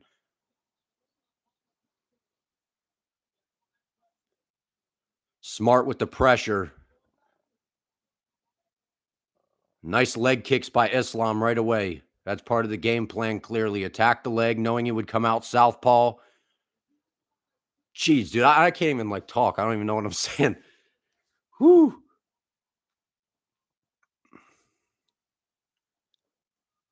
Oh, Islam slid out of range. Jack was looking for that calf kick. That's what I anticipated. Oh, nice front kick by Islam. Good jab by Jack. Good jab to the body by Jack. Smart pressure from Jack so far. Good high guard. Big left hand by Jack. Jack stabbing that jab to the body. There's a single from Islam. Running the pipe. Nasty trip. That was nasty. Now he's got him right in the side or right into a half guard here. Man, I can't talk. I couldn't even be a commentator for this fight if I was for the UFC. Smothering. And there's that heavy. Remember, I was telling you guys in the X's and O's breakdown, heavy top control. You can see Jack kind of grimacing a little bit. It is heavy top control, man. That shoulder right in. He's going to look for an arm triangle here. I think he's looking for an arm triangle here. If he could get that locked in and dude, I can't talk. I can't talk. And Islam's not really spending any energy here at all. That was a nasty, got right to the single, ran the pipe.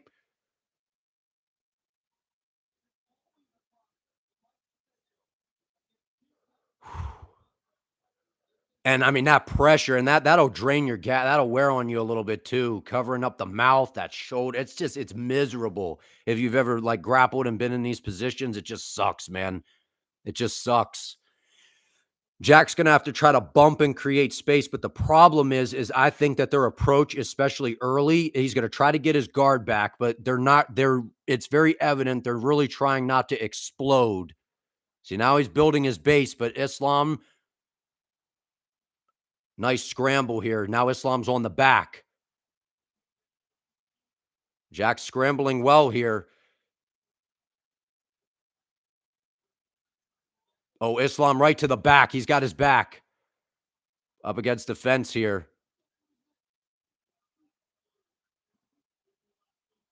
Now he's going to flatten him back out. He's going to flatten him back out. See, Jack did a good job scrambling, but that was a cautious scramble. That was what I was saying is, that's going to tell us what we're kind of looking at here. That was a very cautious scramble. Good control by Islam. I thought he was going to lose him for a second there. Jack does a very good job scrambling, man. That was a very nice, and some nice elbows from the bottom here from Jack as well. That was a nice scramble, man. Just great control. And that's what becomes very, very discouraging a lot of the time is that's what, even Drickus wasn't really trying to scramble much in that fight. But, you scramble, you spend that energy and you feel like you're going to get away and then you don't. And it's just one of those things where it becomes a little bit of a game of discouragement. There he goes, isolating the arm.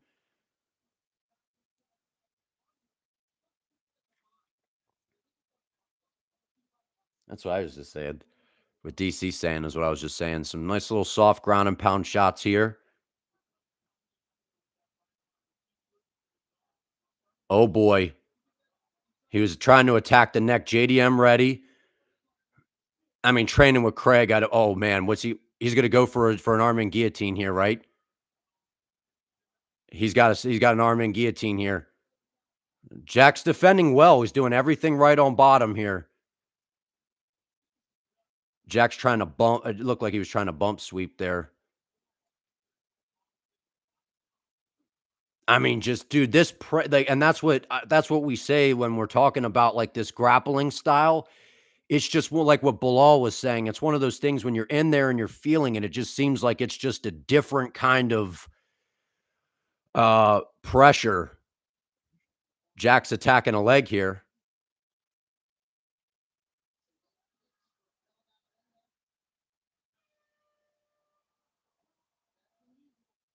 Throwing a legal up kick there.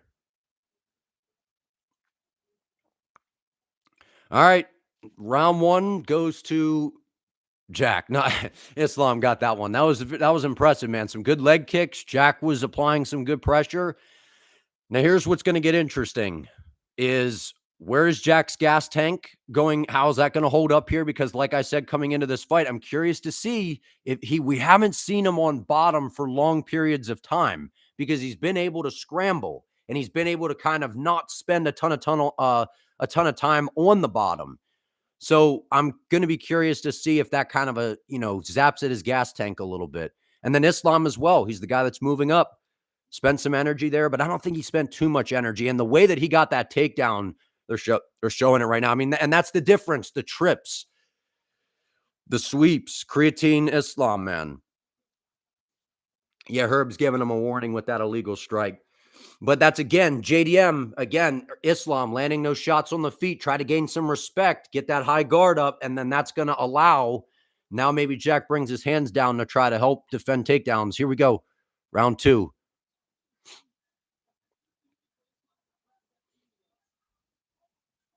Nice leg kicks from Islam. Good front kick by Jack, too, to start that. And Islam looks pretty quick, too. Nice little stance switch, little right hook from Islam there.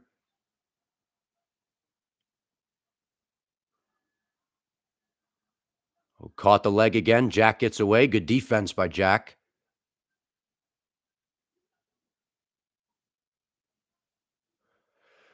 Nice leg kick again by Islam. Clearly the game plan. They knew Jack was going to go southpaw to try to... Oh, there's that high kick. Islam gets to the clinch, pushes him up against the fence. Jack landed a good little shot inside. Jack using that shield.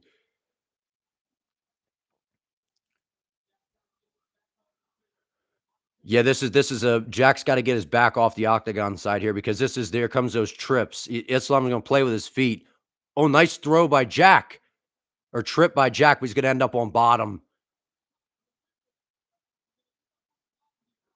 Maybe Jack can start throwing up some submissions from his back though. I don't know because he's going to end up on bottom. I feel like that was a little bit of I can't talk. A little bit of a mistake from Jack.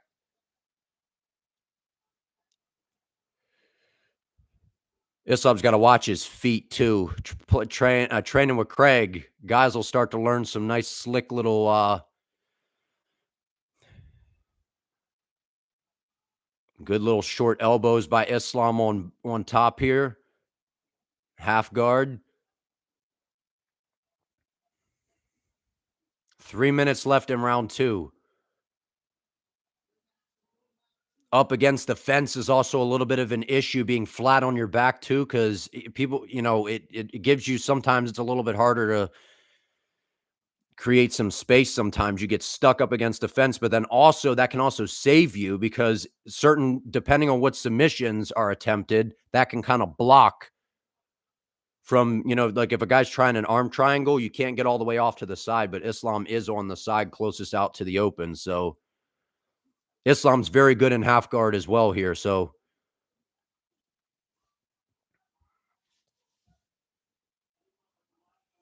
2:20 left in round two. He's got plenty of time to, man, just suffocating pressure, man.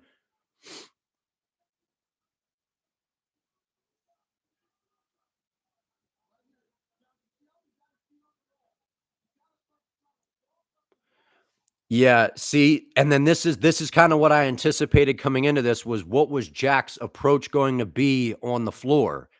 Because if you're trying to bump, create these scrambles, you leave yourself open for the submission opportunities. But then again, this is what might happen as well. Is one, Islam's doing a good job of just controlling them, and then that way it's going to be harder to create those scramble opportunities. But then you're also spending time on bottom. There he goes, JDM looking to scramble. Islam's got wrist control.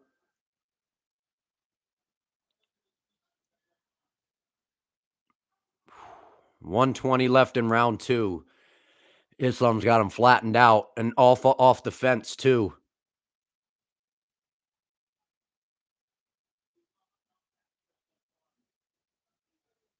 I see Habib barking crazy instructions. I don't know what he's saying.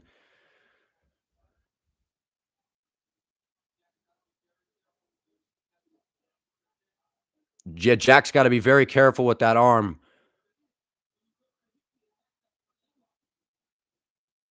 Yeah, and that's part of the problem too, is they're really trying to avoid wrestling up into Islam as well, obviously because of that front headlock position. That's why DDP wasn't wrestling up into Chimaev either because of the Darce. Anybody that's got a really good Darce, you don't want to wrestle up in, because then you're going to leave yourself vulnerable. What's Jack going for here? Oh no, he's just got the arm trapped. Nice, nasty ground and pound here from Islam. Well, not nasty, but softening him up a little bit.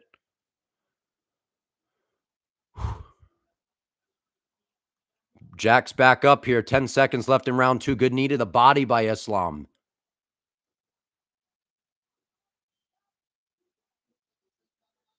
Little knee there. That's the end of round two.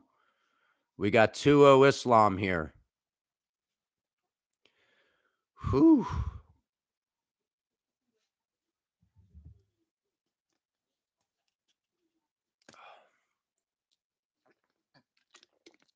Jack's not going to need a miracle. He's just going to need to open up on the feet a little bit and take some chances. Because here's the good news. He hasn't gotten submitted, right? But a lot of that is because he's playing it safe on the floor, which is what I anticipated. Which is why I was like, if he's not going to be that scrambly little rascal, right? You're gonna get controlled on bottom. And this is what happened with DDP and Hamzat, right? People were like, well, Hamzat was boring. Hamzat was trying to get DDP to make a move to scramble, which is usually what DDP does, tries to bridge, tries to create space. But then when you do that, that's how you could get submitted. These guys are masters in those transition, scrambly, exchanges. That's really where the submission threats open up for, a guy like Islam. So you got to just be so careful. And I feel like that's where maybe they're trying to drag this out a little bit. I don't know. Maybe that's part of JDM's game plan. I don't know. I'm just thinking, Islam's carrying around the extra weight. Let's see how he handles it. Let's see if Islam gets back on those kicks. Jack's southpaw again, which also helps prevent Islam, because when Jack goes orthodox, that then opens up easier to grab that single. Jack using good footwork as well right now, too. Nice jab to the chest by Jack.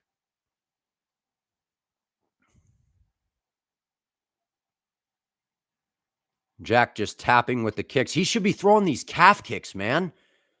Like, not even, I know if you throw him to the thigh, Islam lands a nice little kick. Look, good little jab by Jack as well. Nice front kick by Jack as well. Jack should be throwing those calf kicks, man, because they're harder to catch for a grappler to be able to, aid that into a takedown. He should be attacking the base of Islam. Islam's so bladed. Little check hook from Islam as well.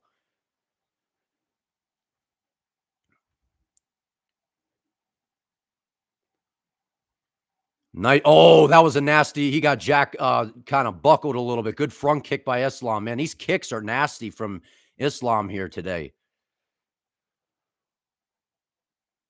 Jack's pressuring, though. Good pressure. Oh, big right hand. Oh, that high kick just missed from Islam. That high kick, I like that. That's that high kick we were talking about in the X's and O's. They clinch. Good shot to the body by Jack. Dirty boxing. Good knee by Islam. Left hand by Jack. Good jab to the body by Jack as well. Good leg kick by Islam. Jack's going to start pressuring more now. Oh, that was, dude, that was beautiful. Attack the leg. Jack was angry, going to need to get one back. Islam timed it right into a double. That was beautiful. High fight IQ, man. That was really, really smart. Very smart. Knew that Jack's like, I got to get you back. You're getting my leg. Boom.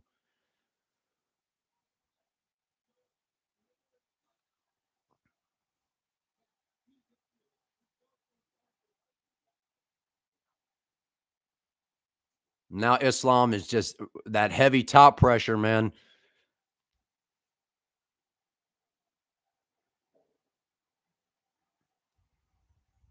.225 left, round 3.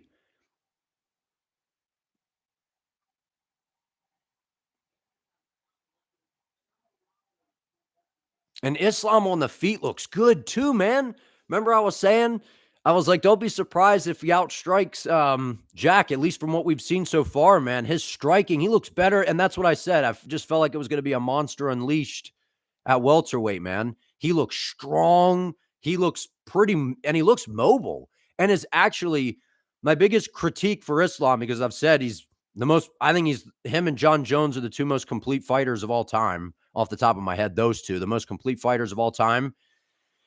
Islam's footwork has always been like my big thing where I'm like, his footwork's a little sloppy on the feet. His footwork looks very good tonight on the feet. His footwork looks very, very excellent. He's getting into a arm triangle, I think. Jack's defending well. Good little shoulder bumps by Islam. He's being active from the top position as well here. We got 120 left, round 3. Uh-oh. He's trying to force him to scramble. He's got that arm in. Jack's got that hand, though. You got to fight the hand. Got to fight the hand.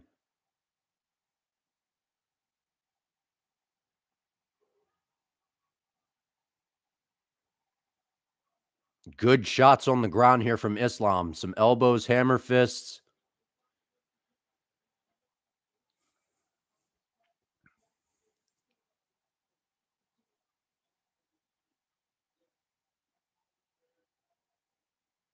.40 seconds left. Round 3. You could just see, I mean, Islam's just strong in these positions, man. And Jack's he's just trying to move. And it's a suffocating style to deal with. And it's one thing when you're going through rolls. It's one thing when you're going, through rolls, but then when you got a guy that's, now landing in some ground and pound, and then you're trying to change the position and you're using all this energy and you just can't. There we go. We got a front headlock position, or almost. And Jack wrestled in. Islam just kind of reversed it. End of round 3. It's 3-0 Islam. Wow, man.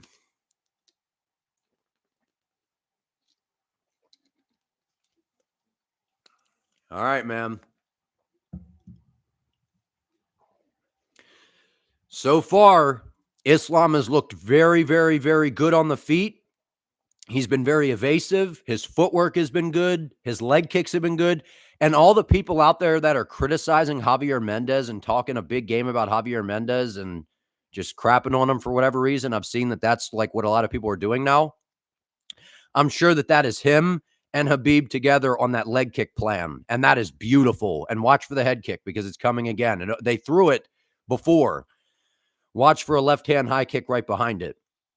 The leg kick plan was beautiful, and they must have anticipated that Jack was going to come out southpaw because that way, when you got that open stance battle, Islam southpaw, Jack orthodox, you could just snatch that single where it's a little bit different when they're a southpaw. It makes it just a tad bit more difficult. So they must have anticipated that.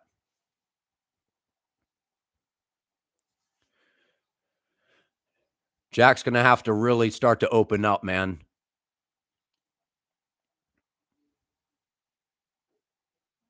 Just tapping some kicks out. Nice little high kick from JDM. Good footwork. Islam just kind of touching with the hands. Oh, nice kick to the body from Islam.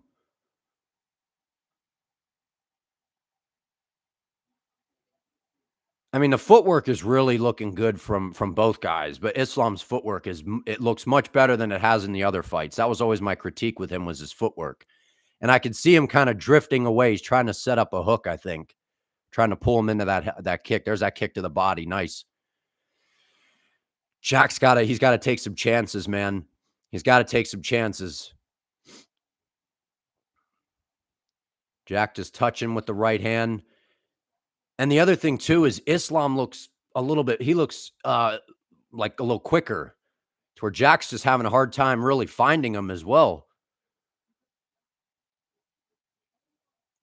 And here's the problem. Islam's chipping away, and now Jack is at a game where he tries to open up, and then Islam ducks underneath and takes him down. So now he's got Jack kind of freezing in front of him. Nasty leg kick again. That one hurt him. Now he's got that leg beat up. That right leg of JDM's compromised, man. Islam nasty double. That was easy, man. Nice shot. Perfect shot, man. That was a beautiful shot. Beautiful, beautiful shot, man. Beautiful shot. Islam is literally, he's outstriking him and then dominating him on the ground, man. Like, I didn't think on the feet. Like, I thought I said that there was don't be surprised if Islam goes out there and outstrikes him. But, dude, wow, man.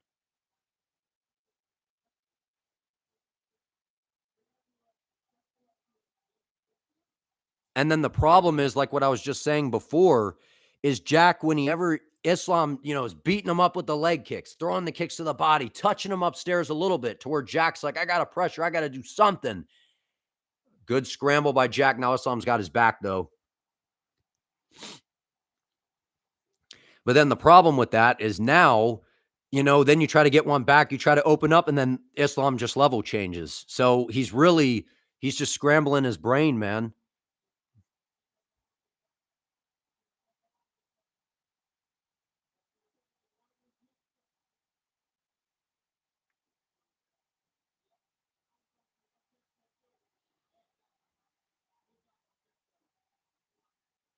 Let's see. 155 left, round 4.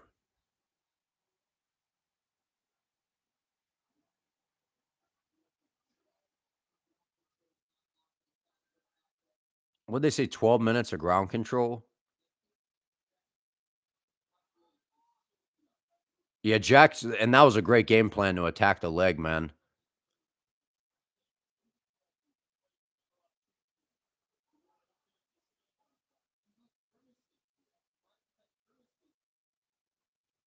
This is just domination, man. This is crazy. I wanna see a little more ground and pound, though. I wanna see Islam open up a little bit here.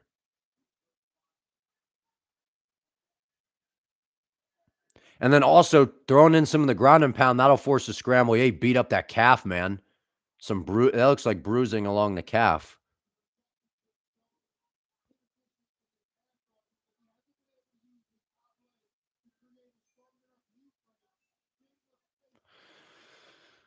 This is what I was afraid of for JDM at welterweight with Islam coming up, man, is that it was gonna be a new monster unleashed, man, just with the strength, the technique together and not draining himself with the weight cut, like, whew.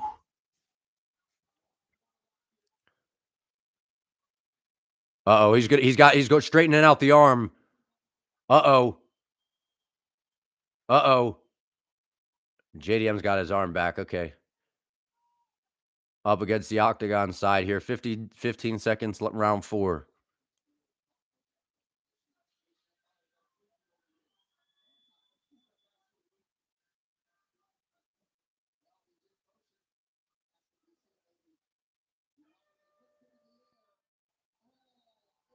Wow, man. Well, there you go. 4-0 Islam, Jack's gonna need a KO. Yeah, Islam was talking to DC. I'm gonna be honest, man, has Jack even like, is he I think a couple strikes have landed, right? Like, overall, like, Islam is literally, even on the feet, is getting out of his way, man.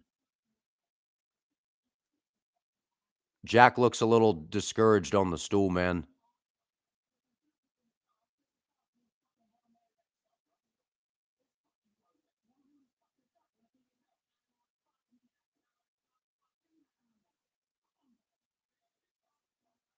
That was like the Leon Edwards coach speech.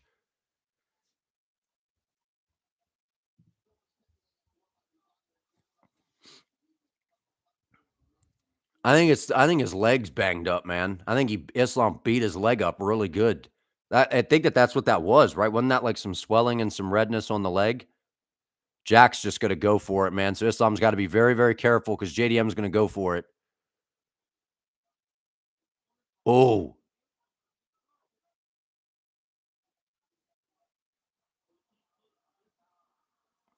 nice takedown. I knew that that was gonna happen. JDM was gonna have to open up, and that was just gonna open up the takedowns, man.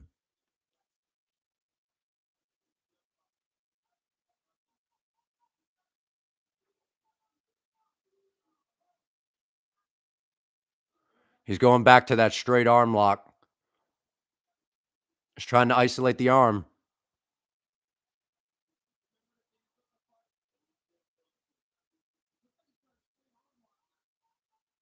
JDM scrambles, nice.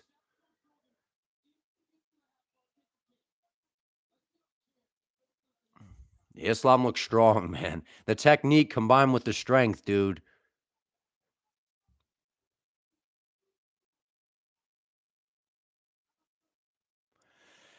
I just can't believe that Jack didn't come out because I figured he was going to come out southpaw to try to help with the takedown aspect, but I'm surprised Jack wasn't trying to attack the calf, man. I really am. That would have been what I would have been telling him to do. Attack the calf. At least try something. You know that you're probably going to get taken down. Try to do some sort of damage, man.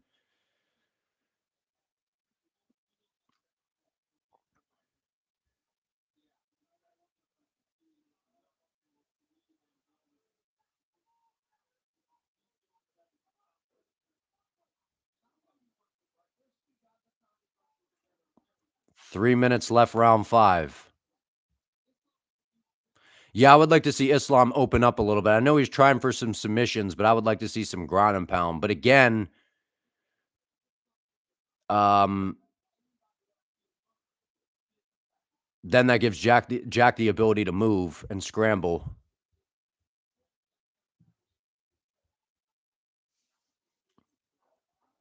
Yeah, it was kinda that decision. You were I think you said that, right, about the Hamzat DDP comparison, and that's kinda what this is. But Islam's landing good shots on the feet, though.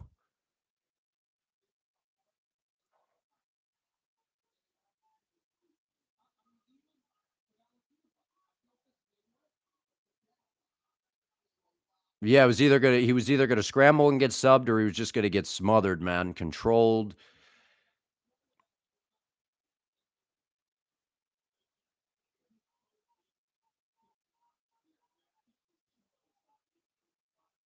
Wow, man.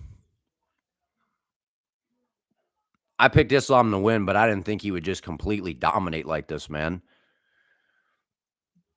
Knew that there was the chance, obviously, because him coming up to the welterweight division, like, if he filled out, oh, here we go. –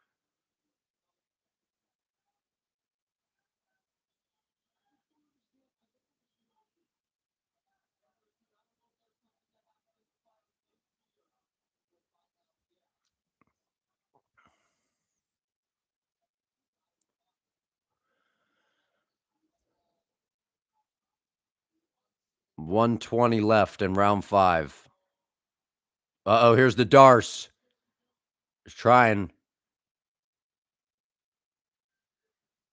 Well, he got out of it.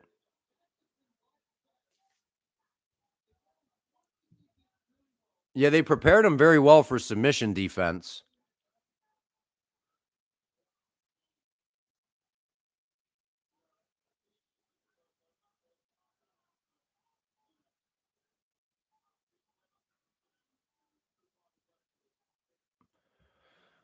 Wow, man.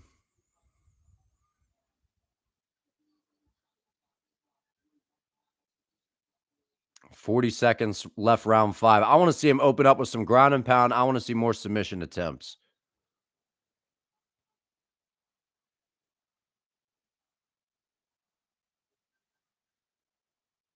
He's attempted multiple submissions.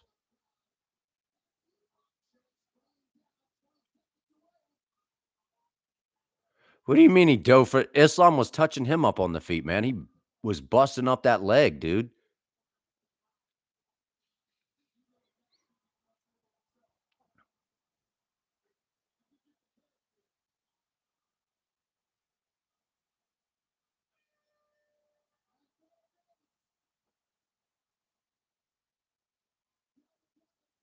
Respect at the end.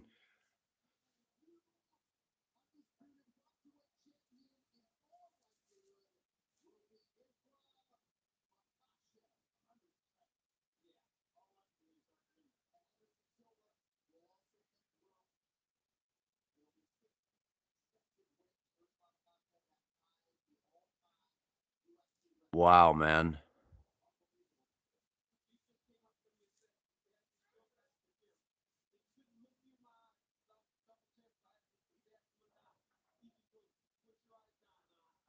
Wow, man. That was domination, dude.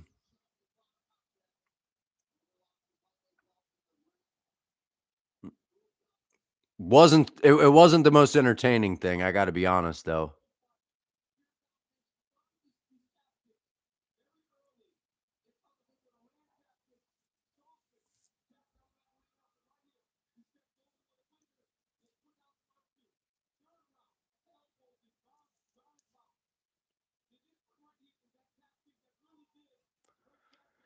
He landed some good shots on the feet too, though.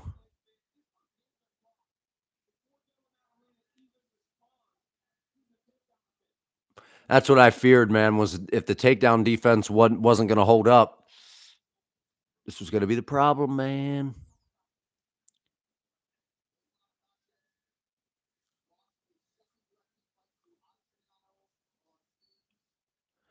Yeah, I get, it's the grappling art of it, but at the same time, it's like people it's a fight. People wanna see, ground and pound, people wanna see submissions, people wanna see knockouts. They wanna see that kinda stuff. It was a dominant performance, man. High level grappling, you know? And Islam was landing some good shots on the feet too, man. You know what I mean?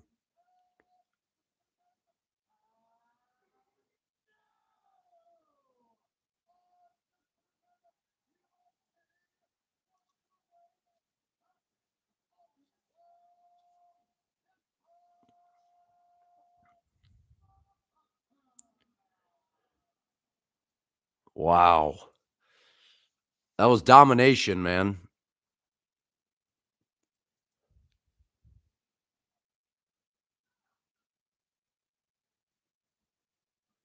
No, I don't think JDM stopped a single takedown. He got taken down every single time. Australia, not that wrestling, brother. That's why I was saying Volkanovski could defend the takedowns very, very well, man.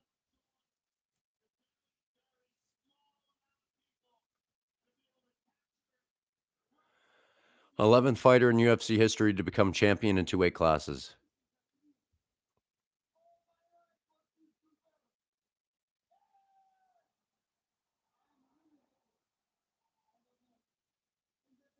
Yeah, the performance, like, it's like, for him to move up 15 pounds and a dangerous guy like Jack that has crazy good boxing to literally just make Jack look like he can't grapple and dominate him like that is insanely impressive, man.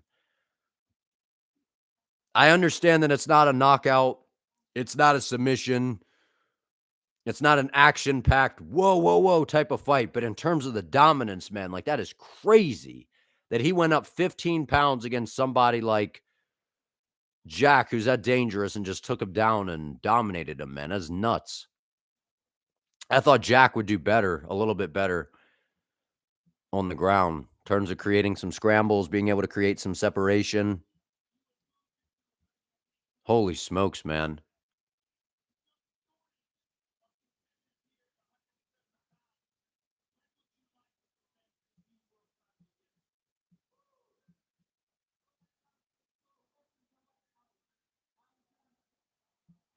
He wants to fight at the White House.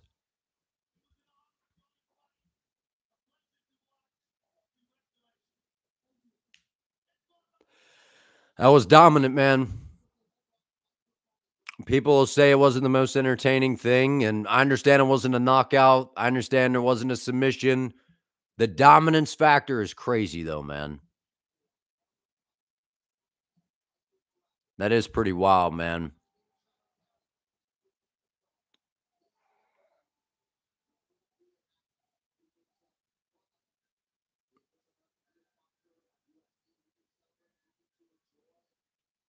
That's crazy, man. To go up 15 pounds against a guy like Jack and just completely dominate him on the ground.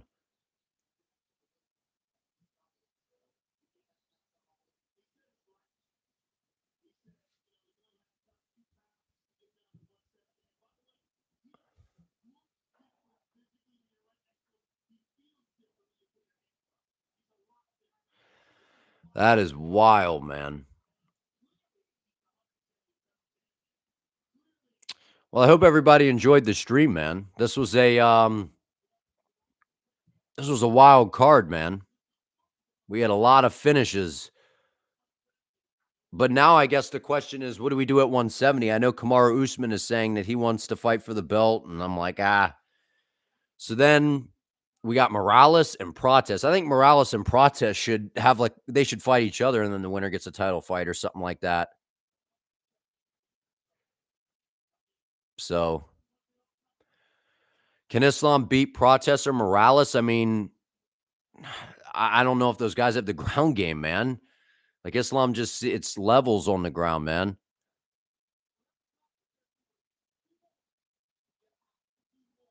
Oh, he just threw Ali.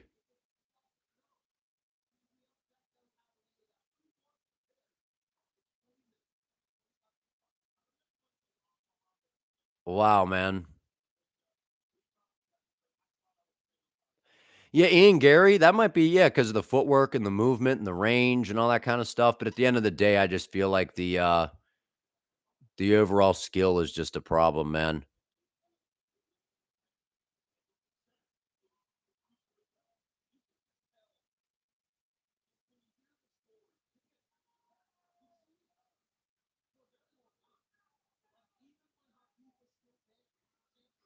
Yeah, I would have liked a little bit more action, man. Like I understand that from people. I understood that about the Hamzat fight as well. But at the end of the day, it's like these guys, man, there's title fights on the line, and it's, guys are just gonna go out there and do what it takes to win. And the skill gap was so great. Again, that's what we're seeing. Islam's skill gap with the ground game, way past Jack. Hamzat's grappling way ahead of DDP. And it's just to where they could just control these guys, man, and they just keep them down and dominate them, which it's crazy, man. Like that side of it is absolutely nuts, man. Like he was tagging Jack up on the feet, man. Like people were acting like he wasn't beating up his leg, hindering his movement. The kicks, the kicking game was very, very, you know,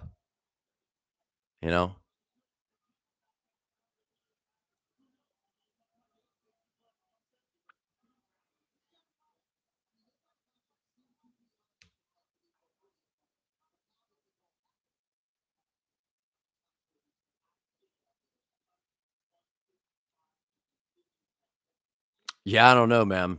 I don't know at 170. I don't know. I feel like Usman is an interesting. I know that Usman doesn't necessarily like.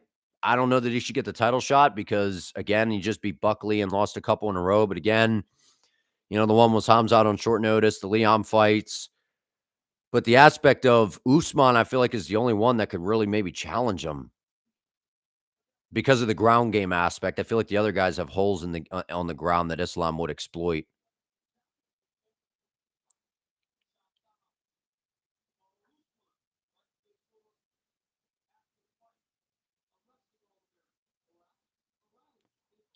So, yeah, I feel like Usman stylistically is probably the more intriguing fight against Islam. Usman and Usman versus Islam.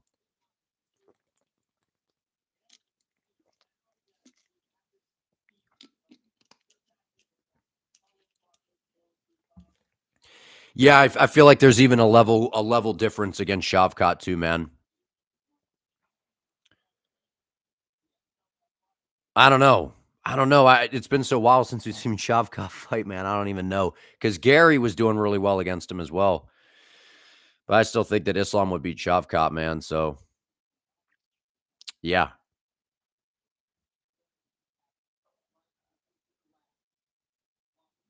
So this was a good stream, man. We had some crazy finishes on the card. How about Morales, Prates, BSD, Bo Nickal, man? Yeah, Gary's a tricky matchup for a lot of guys, man. He's gonna be a hard fight for Bilal for sure. So, but yeah, I'll probably do a recap video, have that out early. I guess it's already Sunday now, but I'm gonna go to bed probably and then wake up and then do a recap video. So, let's see, man. But yeah, I hope you guys enjoyed this, man. Yeah, Islam was attempting submissions, man. Yeah, the kicking game was a really smart game plan, man. So yeah, I'll have a recap video coming out. I'm gonna get a couple hours of sleep at least, and then wake up, not be as tired, and and then I'll get a recap video out, man. So I appreciate you guys that have been in on the stream, man. Islam dominant ass performance, man. So dominant. Fight wasn't even close. I thought there were gonna be close moments, man. So I thought Islam would win. He didn't get the submission, but the fact that he just dominated him for 25 minutes like that, pretty wild, man.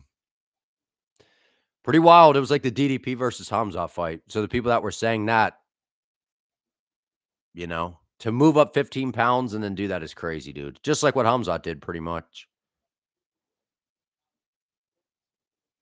So, but I appreciate you guys, man. I'll see you next time. And stay tuned for the recap video. So I'll share all my thoughts there, man.